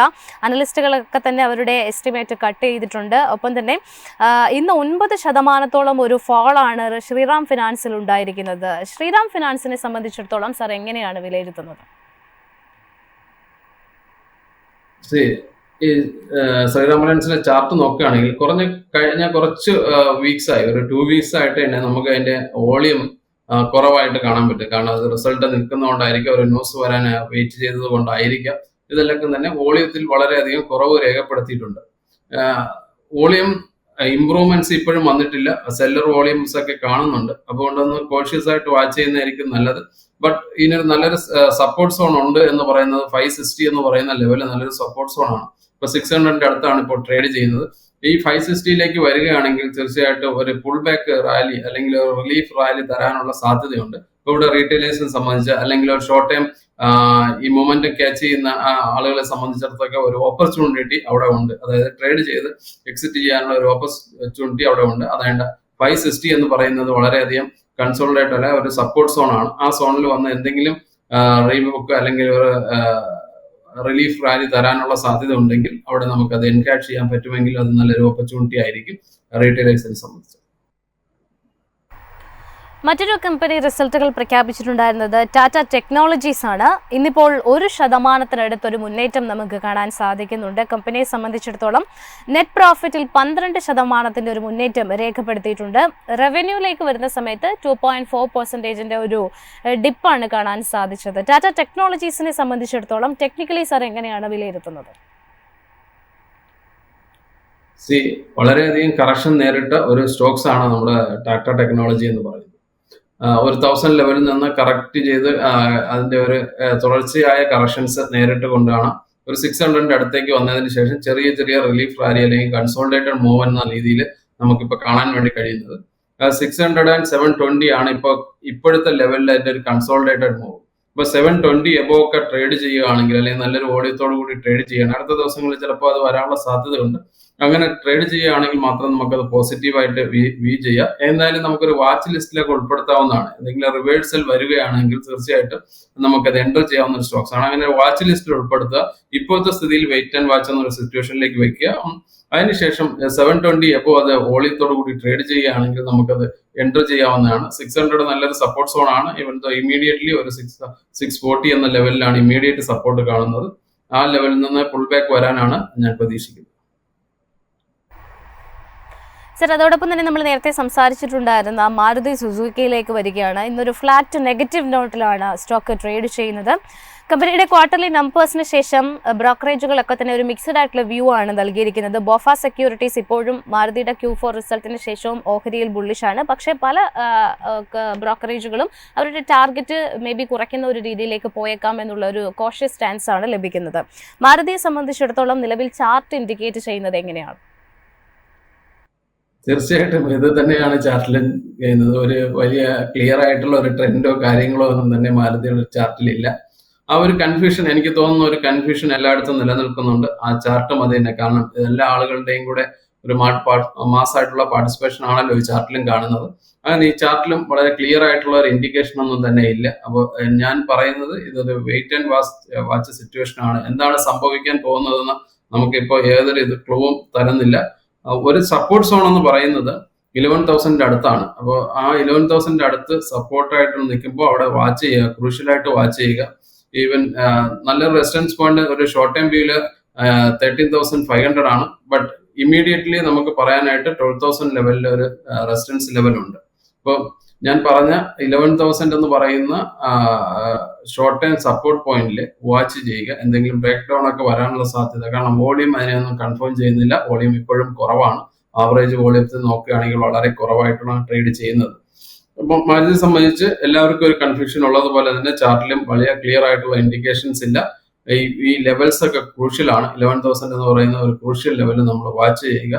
മാർക്കറ്റിലെ മാസ് പാർട്ടിസിപ്പേഷൻ അല്ലെങ്കിൽ ആ പോസിറ്റീവായിട്ടുള്ള വലിയ മൂവ്മെന്റ്സ് വന്നാൽ മാത്രമാണ് നമുക്ക് അവിടെ നിന്ന് ഒരു പുൾ ബാക്ക് റാലി പറയാനായിട്ട് പറ്റുള്ളൂ. ഇപ്പോഴത്തെ സ്ഥിതിയിൽ വാച്ച് ചെയ്യുന്നതായിരിക്കും നല്ലത്. അതോടൊപ്പം തന്നെ RBL ബാങ്കിനെ കുറിച്ചാണ് ചോദിക്കുന്നത്. ഇന്നിപ്പോൾ 6% ഒരു മുന്നേറ്റം സ്റ്റോക്ക് രേഖപ്പെടുത്തുന്നുണ്ട്. ഗ്രോസ് NPAയിലും നെറ്റ് NPAയിലും ഒക്കെ തന്നെ ഒരു മെച്ചപ്പെടുത്തൽ കഴിഞ്ഞ ഒരു 4ാം പാദത്തിൽ കൊണ്ടുവന്നത് കൊണ്ട് തന്നെ അസറ്റ് ക്വാളിറ്റിയിൽ കാര്യമായിട്ടുള്ള ഒരു ഇംപ്രൂവ്മെന്റ് വന്നിട്ടുണ്ട്. അതുകൊണ്ട് തന്നെ സ്റ്റോക്ക് ഇന്ന് ഒരു പോസിറ്റീവ് നോട്ടിലാണ് പെർഫോം ചെയ്യുന്നതും. RBL ബാങ്കിനെ സംബന്ധിച്ചിടത്തോളം ബാങ്കിങ് മേഖലയിൽ 200 രൂപയിൽ താഴെയുള്ള ഒരു ഓഹരി എന്നുള്ളൊരു നിലയ്ക്ക് പലരും വാച്ച് ചെയ്യുന്ന ഒരു സ്റ്റോക്ക് കൂടിയാണ് RBL. ഈ ഒരു സ്റ്റോക്കിലുള്ള സാറിന്റെ ഒരു ടേക്ക് എങ്ങനെയാണ്? ഇത് ഞാൻ മുമ്പും റെക്കമെൻഡ് ചെയ്തിട്ടുള്ളതാണ്. ഒരു 170 വന്നപ്പോൾ തന്നെ നമ്മളും അതൊക്കെ മെൻഷൻ ചെയ്തിട്ടുണ്ട് എന്നാണ് എൻ്റെ ഓർമ്മ. ഇതും ഇതേപോലെ തന്നെ ആയിരുന്നു. കഴിഞ്ഞ ഒരു ഷോർട്ട് ടൈം പീരീഡ് ഓഫിൽ 150, 170 എന്നുള്ള ലെവലിൽ ബ്രേക്ക് ചെയ്തിരിക്കുന്നു. 170 എബോ നമ്മൾ പോസിറ്റീവ് ആണ് ഈ സ്റ്റോക്സ്. ഈ സ്റ്റോക്സിന്റെ പോസിറ്റീവ് മൊമെന്റം കണ്ടിന്യൂ ചെയ്യുമെന്നാണ് ഞാൻ പ്രതീക്ഷിക്കുന്നത്. 240 വരെയൊക്കെ പോകാനുള്ള ഒരു അപ്പർ സൈഡിന്റെ ഒരു സ്ട്രെങ്ത് ഇപ്പോഴത്തെ മൂവ്മെന്റിന് ഉണ്ട്. ഇപ്പൊ നമ്മൾ ആ സ്ട്രെങ്ത് നോക്കുകയാണെങ്കിൽ വളരെ പോസിറ്റീവ് ആയിട്ടുള്ള ഒരു സ്ട്രെങ്ത് ആണ് ഉള്ളത്. അതുകൊണ്ടാണ് ഈ സ്പീഡി മൂവ്മെന്റ്സുകളൊക്കെ വരുന്നത്. വോളിയം എന്ന് പറയുന്നത് ചില ദിവസങ്ങളിൽ വളരെയധികം ഹ്യൂജ് വോളിയം കാണുന്നുണ്ട്. ബാക്കിയുള്ള ദിവസങ്ങളെ റെസ്റ്റിംഗ് പോയിന്റ് പോലെയാണ് അത് കാണുന്നത്. അപ്പൊ ഒരു വലിയൊരു ട്രേഡിംഗ് സ്റ്റോക്സ് ആണോ എന്ന് ചോദിച്ചാൽ നമുക്ക് അത്രത്തോളം ഫേവറബിൾ ആയിട്ടുള്ള ട്രേഡിംഗ് സ്റ്റോക്സ് അല്ല. ബട്ട് ഒരു ഷോർട്ട് ടൈം ട്രേഡേഴ്സിനെ സംബന്ധിച്ച്, ഒരു ഷോർട്ട് ടൈം വ്യൂ ഉള്ള ആളുകളെ സംബന്ധിച്ച് ഒരു സ്പാൻ ഓഫ് ടൈം, അതൊരു ടൈമിംഗ് പീരീഡ് ആണ്. നല്ലൊരു വ്യൂ ഉള്ള ആളുകളെ സംബന്ധിച്ച് അത് ഹോൾഡ് ചെയ്യാവുന്ന ഒരു സ്റ്റോക്സ് ആണ്, അല്ലെങ്കിൽ പോസിറ്റീവായിട്ട് ബൈ ചെയ്യാവുന്ന സ്റ്റോക്സ് ആണ്. ഇമ്മീഡിയറ്റ് റെസിസ്റ്റൻസ് എന്ന് പറയുന്നത് 220 ആണ്. 240 വരെയൊക്കെ പോകാനുള്ള സാധ്യതയുണ്ട്. നമ്മൾ പറഞ്ഞതുപോലെ ഒരു ബ്രേക്ക്ഔട്ട് വന്നതാണ് 170 അപ്പോൾ 170 വീണ്ടും ഒരു സപ്പോർട്ട് സോൺ ആയിട്ട് ആക്ട് ചെയ്യും. അപ്പോൾ അത് പോസിറ്റീവായിട്ട് തന്നെ വ്യൂ ചെയ്യുകയും മെയിൻറ്റെയിൻ ചെയ്യുകയും ചെയ്യുന്നു. സർ, അതോടൊപ്പം തന്നെ ബാങ്കിംഗ് മേഖലയിൽ നിന്നും IDFC ഫസ്റ്റ് ബാങ്കിനെ കൂടി ഒന്ന് ഉൾപ്പെടുത്തുകയാണ്. 1% കൂടുതലുള്ള ഒരു ED സ്റ്റോക്ക് രേഖപ്പെടുത്തുന്നുണ്ട്. ക്വാർട്ടർലി നമ്പേഴ്സ് അത്ര ഭേദപ്പെട്ടതായിരുന്നില്ല. നെറ്റ് പ്രോഫിറ്റ് 58%-ലധികം ഒരു ED രേഖപ്പെടുത്തിയിട്ടുണ്ട്. ഈ ഒരു സ്റ്റോക്കിന്റെ ഒരു പെർഫോമൻസ് കൂടി പരിഗണിക്കുകയാണെന്നുണ്ടെങ്കിൽ ഇയർ ടു ടിൽ ഡേറ്റിലൊക്കെ തന്നെ IDFC ഫസ്റ്റ് ബാങ്ക് ഒരു പോസിറ്റീവ് നോട്ടിലേക്ക് മാറിയ ഒരു സ്റ്റോക്ക് കൂടിയാണ്. IDFC ഫസ്റ്റ് ബാങ്കിലുള്ള സാറിന്റെ ഒരു വ്യൂ എങ്ങനെയാണ്? ഈ ഒരു പ്രോഫിറ്റ് ബുക്കിംഗ് വലിയ കുറച്ചു കാലത്തേക്ക് നിലനിൽക്കുന്ന വലിയ പ്രോബ്ലം ഉള്ള ഒരു പ്രോഫിറ്റ് ബുക്കിംഗ് ആണോ എന്ന് ഞാൻ കരുതുന്നില്ല. ഒരു 60 ലെവലിലുള്ള സപ്പോർട്ട് സോണിലേക്ക് തന്നെ ഇത് നിൽക്കാനുള്ള സാധ്യതയുണ്ട്, റെസ്റ്റ് ചെയ്യാനുള്ള സാധ്യതയുണ്ട്. ദെൻ പുൾ ബാക്ക് വരാനുള്ള സാധ്യതയാണ് ഇപ്പൊ ചാർട്ടിനെ സംബന്ധിച്ചും കാണുന്നത്. കാരണം ഇതൊരു വി ഷേപ്പ് റിക്കവറി ആയിരുന്നു 50-52 ലെവലിൽ നിന്ന് നമുക്ക് തന്നത്. അപ്പൊ ഈ ഒരു റിക്കവറി വന്നതുകൊണ്ട് തന്നെ ഒരു ഹെൽത്തി ആയിട്ടുള്ള കറക്ഷൻസ് ആവശ്യമാണ്. കാരണം 52 ലെവലിൽ നിന്ന് കയറി വരുന്ന സ്റ്റോക്സ് ആണ് നിയർലി 70 വരെ. അപ്പൊ അതിൻ്റെതായ ഒരു പ്രോഫിറ്റ് ബുക്കിങ്ങിന് ആവശ്യമാണ്. അതൊരു റെസ്റ്റിംഗ് പോയിന്റ് ആണ്. അത് കഴിഞ്ഞതിന് ശേഷം നല്ല ഊർജ്ജത്തോടു കൂടി തിരിച്ചു വരും എന്നാണ് ഞാൻ പ്രതീക്ഷിക്കുന്നത്. പോസിറ്റീവായിട്ട് മെയിൻറ്റെയിൻ ചെയ്യുക. 60 ലെവൽ ഒരു സപ്പോർട്ട് സോണും ഇതേപോലെ തന്നെ ഒരു 75-76 എന്നുള്ള ലെവലിൽ ഒരു റെസിസ്റ്റൻസ് ഉണ്ട്. വീണ്ടും ആ ലെവൽ ക്രൂഷ്യലായിട്ട് വാച്ച് ചെയ്യുക. സർ, മറ്റൊരു സ്റ്റോക്ക് പൂനാവാല ഫിൻകോർപ്പ് ആണ്. ഇന്ന് സ്റ്റോക്കിൽ 2.5%-നടുത്തൊരു ഇടിവാണ് കാണാൻ സാധിക്കുന്നത്. ഏകദേശം 371 രൂപ എന്നുള്ളൊരു നിലവാരത്തിലാണ് സ്റ്റോക്ക് ട്രേഡ് ചെയ്യുന്നത്. ഇതിന്റെ ഒരു പെർഫോമൻസ് പരിഗണിക്കുകയാണെന്നുണ്ടെങ്കിൽ ഇയർ ടു ടിൽ ഡേറ്റിൽ പൂനാവാല 19.29% നേട്ടം നൽകിയിട്ടുണ്ട്. പക്ഷേ കൃത്യം ഒരു വർഷം മുൻപ് 2024 ഏപ്രിൽ 30 സ്റ്റോക്ക് 507 രൂപ എന്നുള്ള ഒരു 52 വീക്ക് ഹൈ ഹിറ്റ് ചെയ്തിട്ടുണ്ടായിരുന്നത്. അവിടെ നിങ്ങോട്ട് സ്റ്റോക്കിന്റെ ഒരു പെർഫോമൻസ് നോക്കുകയാണെന്നുണ്ടെങ്കിൽ ഇപ്പോൾ 370 രൂപ റേഞ്ചിലാണ് നിൽക്കുന്നത്. ഒരു വർഷത്തോളമായിട്ട് കാര്യമായിട്ടുള്ള ഒരു മൂവ്മെന്റ്സ് നമുക്ക് കാണാൻ സാധിച്ചിട്ടില്ല. ഈ ഒരു സ്റ്റോക്കിനെ സാർ എങ്ങനെയാണ് നോക്കുന്നത്? ഇതൊരു ഒരു വർഷത്തെ ചാർട്ട് നോക്കുമ്പോൾ നമുക്ക് മൂവ്മെന്റ്സ് ഇല്ല. ബട്ട് നമ്മളൊരു short time point of view നോക്കുമ്പോൾ ഒക്ടോബർ മുതൽ നമ്മൾ നോക്കുകയാണെങ്കിൽ ഒരു ജനുവരി ഫെബ്രുവരി വരെ ഈ സ്റ്റോക്സ് ഒരു കറക്റ്റീവ് മോഡിലായിരുന്നു, താഴോട്ട് വന്നുകൊണ്ടിരിക്കുകയായിരുന്നു. അതിനുശേഷം മാർച്ച് ഏപ്രിൽ ഈ കഴിഞ്ഞ 2 മാസമാണ് ഇതിന് ഒരു മൂവ്മെന്റ്സ് പോസിറ്റീവായിട്ട് വന്നത്. ആ ഒരു ലെവലിൽ തന്നെ നമ്മൾ നോക്കുകയാണെങ്കിൽ ഒരു 280 നിന്നാണ് ഇത് 400 എന്നുള്ള ലെവലിലേക്ക് വന്നത്. ഈ ഒരു വലിയ മാസമായിട്ടുള്ള ഒരു മൂവ്മെന്റ്സ് ആയിരുന്നു. ഒരു വലിയ പോസിറ്റീവായിട്ടുള്ള ഒരു ഇമ്പൾസീവ് തന്നെയാണ് ഈ സ്റ്റോക്സിൽ വന്നിരിക്കുന്നത്. ഇവിടെ വന്നിരിക്കുന്നതിന് ശേഷം നമ്മളൊരു കറക്റ്റീവ് ആക്ഷൻസ് ഇതുവരെ വന്നിട്ടില്ല. കാരണം 280 സ്റ്റോക്ക് ട്രേഡ് സ്റ്റാർട്ട് ചെയ്തത് ഒരു കറക്റ്റീവ് ആക്ഷൻസോ ഒരു ഹെൽത്തി ആയിട്ടുള്ള കറക്ഷൻസോ ഒരു പ്രോഫിറ്റ് ബുക്കിങ്ങോ വരാത്തത് കൊണ്ട് തന്നെ നമ്മൾ ഈ ചാർട്ടിനെ വ്യൂ ചെയ്യുമ്പോൾ അങ്ങനെ തന്നെ വ്യൂ ചെയ്യണം. കാരണം ഇതിനൊരു കറക്ഷൻ ആവശ്യമാണ്. ഇതിനും ഒരു റെസ്റ്റിംഗ് പോയിന്റ്സ് ആവശ്യമാണ്. അതേപോലെ തന്നെ ഈ പ്രൈസ് മൂവ്മെന്റ്സിന് ഒരു കറക്റ്റീവ് ആക്ഷൻസ് അല്ലെങ്കിൽ ഒരു പ്രോഫിറ്റ് ബുക്കിംഗ് എന്നൊക്കെ പറയുന്ന ആക്ഷൻസ് നമുക്ക് ആവശ്യമാണ്. അത് തീർച്ചയായിട്ടും എനിക്ക് തോന്നുന്നു 320 വരെയൊക്കെ ഈ മൂവ്മെന്റ്സ് താഴോട്ട് വരാനുള്ള സാധ്യതയുണ്ട്. അങ്ങനെ വരികയാണെങ്കിൽ തീർച്ചയായിട്ടും ഒരു എൻട്രി പോയിന്റ് ആണ്. ഇതൊരു ട്രേഡിംഗ് സ്റ്റോക്സ് ആയിട്ടല്ല, വോളിയം വളരെ ലോ ആയിട്ടുള്ള സ്റ്റോക്സ് ആണ്. ഇപ്പം 340, 320 ഒക്കെ സപ്പോർട്ട് സോണിലേക്ക് വരികയാണെങ്കിൽ തീർച്ചയായിട്ടും ബൈ ചെയ്യുക. അങ്ങനെയാണെങ്കിൽ ഇത് 400 അബോവ് പോകാനുള്ള സാധ്യത വീണ്ടും ഉണ്ട്. ഒരു ഷോർട്ട് ടൈമിലൊക്കെ ഒരു മൂവ്മെന്റ്സ് വന്നു കഴിഞ്ഞാൽ ഒരു ഷോർട്ട് ടൈം പോയിന്റ്സിൽ അത് കണ്ടിന്യൂ ചെയ്യുന്നതാണ് സാധ്യത. ഇപ്പോഴത്തത് ഈ റിസൾട്ടോ കാര്യങ്ങളൊക്കെ വന്നതിന് ശേഷമുള്ള ഒരു ചെറിയ കറക്റ്റീവ് ആക്ഷൻസ് ആണ്. അത് തീർച്ചയായിട്ടും റീഗെയിൻ ചെയ്യുമെന്നാണ് ഞാൻ പ്രതീക്ഷിക്കുന്നത്. സുരജ് സർ, നമ്മൾ പല എപ്പിസോഡുകളിലായിട്ട് എസ്പെഷ്യലി ഇൻഡസ്ഇൻഡ് ബാങ്കിന്റെ കേസ് വന്നപ്പോൾ മുതൽ ഇങ്ങോട്ട് ജെൻസോളിനെ കുറിച്ച് സംസാരിച്ചു, ഇൻഡസ്ഇൻഡ് ബാങ്കിന്റെ മറ്റു പ്രധാനപ്പെട്ട ഇന്റേണൽ ആക്ടിവിറ്റീസിനെ കുറിച്ച് സംസാരിച്ചു. നമ്മുടെ പ്രേക്ഷകർക്ക് ഒരു കോഷ്യസ് സ്റ്റാൻസ് സ്വീകരിക്കാനുള്ള എല്ലാ തരത്തിലുള്ള ഇൻഫർമേഷൻസും നമ്മൾ പാസ് ചെയ്തിട്ടുണ്ട് ഈ ഒരു ഓപ്പണിംഗ് അവേഴ്സിൽ. ഇപ്പോൾ നമ്മൾ തുടർച്ചയായിട്ട് നമ്മുടെ ഒരു കമന്റ് സെക്ഷനിൽ വരുന്ന ഒരു സ്റ്റോക്കാണ്, അല്ലെങ്കിൽ യൂട്യൂബിന്റെ വീഡിയോസിന് അടിയിൽ വരുന്ന ഒരു സ്റ്റോക്കാണ് HFCL എന്ന് പറയുന്നത്. HFCL സംബന്ധിച്ചിടത്തോളം നോക്കുകയാണെന്നുണ്ടെങ്കിൽ ഈ ഒരു സ്റ്റോക്കിൽ ഇപ്പോൾ റിസർച്ച് ഡെസ്കിൽ നിന്നും കിട്ടിയിട്ടുള്ള ഒരു റിപ്പോർട്ട് അനുസരിച്ച് അവരുടെ ഒരു പ്രൊമോട്ടർ ഹോൾഡിംഗ് തുടർച്ചയായിട്ട് സീക്വൻഷ്യൽ ബേസിസിൽ കുറഞ്ഞു വരുന്നതായിട്ട് നമുക്ക് കാണാൻ സാധിക്കുന്നുണ്ട്. എസ്പെഷ്യലി ഡിസംബർ 2024 ഉണ്ടായിരുന്നത് 35.9% ഇത്തവണ മാർച്ച് 2025 നോക്കുന്ന സമയത്ത് 34.37% പ്രൊമോട്ടർ ഹോൾഡിംഗ് കുറയുന്നതായിട്ട് കാണാൻ സാധിക്കുന്നുണ്ട്. അതോടൊപ്പം തന്നെ നമ്മൾ പറയേണ്ടത് അവരുടെ ഒരു പ്ലെഡ്ജിങ് ആക്ടിവിറ്റി, അതായത് കമ്പനിയെ സംബന്ധിച്ചിടത്തോളം പ്ലെഡ്ജിങ്ങിന്റെ കാര്യത്തിലേക്കും കൂടുതലായിട്ടുള്ള ഒരു ഇൻട്രസ്റ്റ് പോകുന്നു. നമ്മൾ നേരത്തെ ജെൻസോളിന്റെ കേസ് പറഞ്ഞ സമയത്ത് ജഗ്ഗി ബ്രദേഴ്സ് ഇതുപോലെ പ്ലെഡ്ജ് ചെയ്തിട്ട് മറ്റ് ബിസിനസ്സുകളിലേക്ക് അവരുടെ കമ്പനിയുടെ പ്രോഫിറ്റ് അല്ലെങ്കിൽ കമ്പനിയുടെ വലിയൊരു തുക യൂസ് ചെയ്തതായിട്ട് കണ്ടിട്ടുണ്ടായിരുന്നു. മറ്റൊരു ജെൻസോൾ ആകാനാണോ ഈ HFCL ഒരുങ്ങുന്നത് എന്നുള്ള ഒരു സൂചനയാണ് ഞാൻ ചോദിക്കുന്നത്. കാരണം ഈ ഒരു റെഡ് ഫ്ലാഗ്സ് ഒക്കെ സൂചിപ്പിക്കുന്നത് ഒരു കോഷ്യസ് ഈ ഒരു സ്റ്റോക്കിൽ വെക്കേണ്ടതുണ്ട്. കാരണം 100 രൂപയാണെന്ന് തോന്നുന്നു, എനിക്ക് താഴെ 76 രൂപ മറ്റോ റേഞ്ചിൽ ട്രേഡ് ചെയ്യുന്ന ഒരു സ്റ്റോക്കാണ്. അതുകൊണ്ട് തന്നെ പലരുടെയും വാച്ച് ലിസ്റ്റിൽ ഉള്ള ഒരു സ്റ്റോക്ക് ആയിരിക്കും. HFCLനെ സാറ് എങ്ങനെയാണ് നോക്കുന്നത്? ഈ ഒരു മൂവ്മെന്റ്സിനെ സാർ എങ്ങനെയാണ് വിലയിരുത്തുന്നത്? ജാസ്മിൻ, അതിന് മുന്നായിട്ട് നമ്മുടെ റിസർച്ച് ഡെസ്കിൽ നിന്ന് റമീസ് നമുക്കൊരു അലേർട്ട് തന്നിട്ടുണ്ട്. അതായത് ഇപ്പോൾ സമയം ഏതാണ്ട് 10:30 ആവാൻ പോകുന്നു. ഏതാണ്ട് 1 മണിയോടുകൂടി, അത് ടൈം കൺഫേം ചെയ്തിട്ടില്ല, നമ്മുടെ ഡിഫൻസ് മിനിസ്റ്റർ രാജ്നാഥ് സിംഗ് PM-നെ ബ്രീഫ് ചെയ്യാൻ പോകുന്നു. NSA ചീഫ് അജിത് ഡോവാലും കൂടെ ആ മീറ്റിംഗിൽ ഉണ്ടാവും എന്നുള്ളത് പറഞ്ഞു വെച്ചിട്ടുണ്ട്. ഞാൻ ജസ്റ്റ് ഒരു ഇൻഫർമേഷൻ ഇപ്പൊ കിട്ടിയത് റമീസ് നമുക്കൊന്ന് അപ്ഡേറ്റ് ചെയ്തെന്നുള്ളൂ, ഞാനൊന്ന് അറിയിച്ചെന്നുള്ളൂ.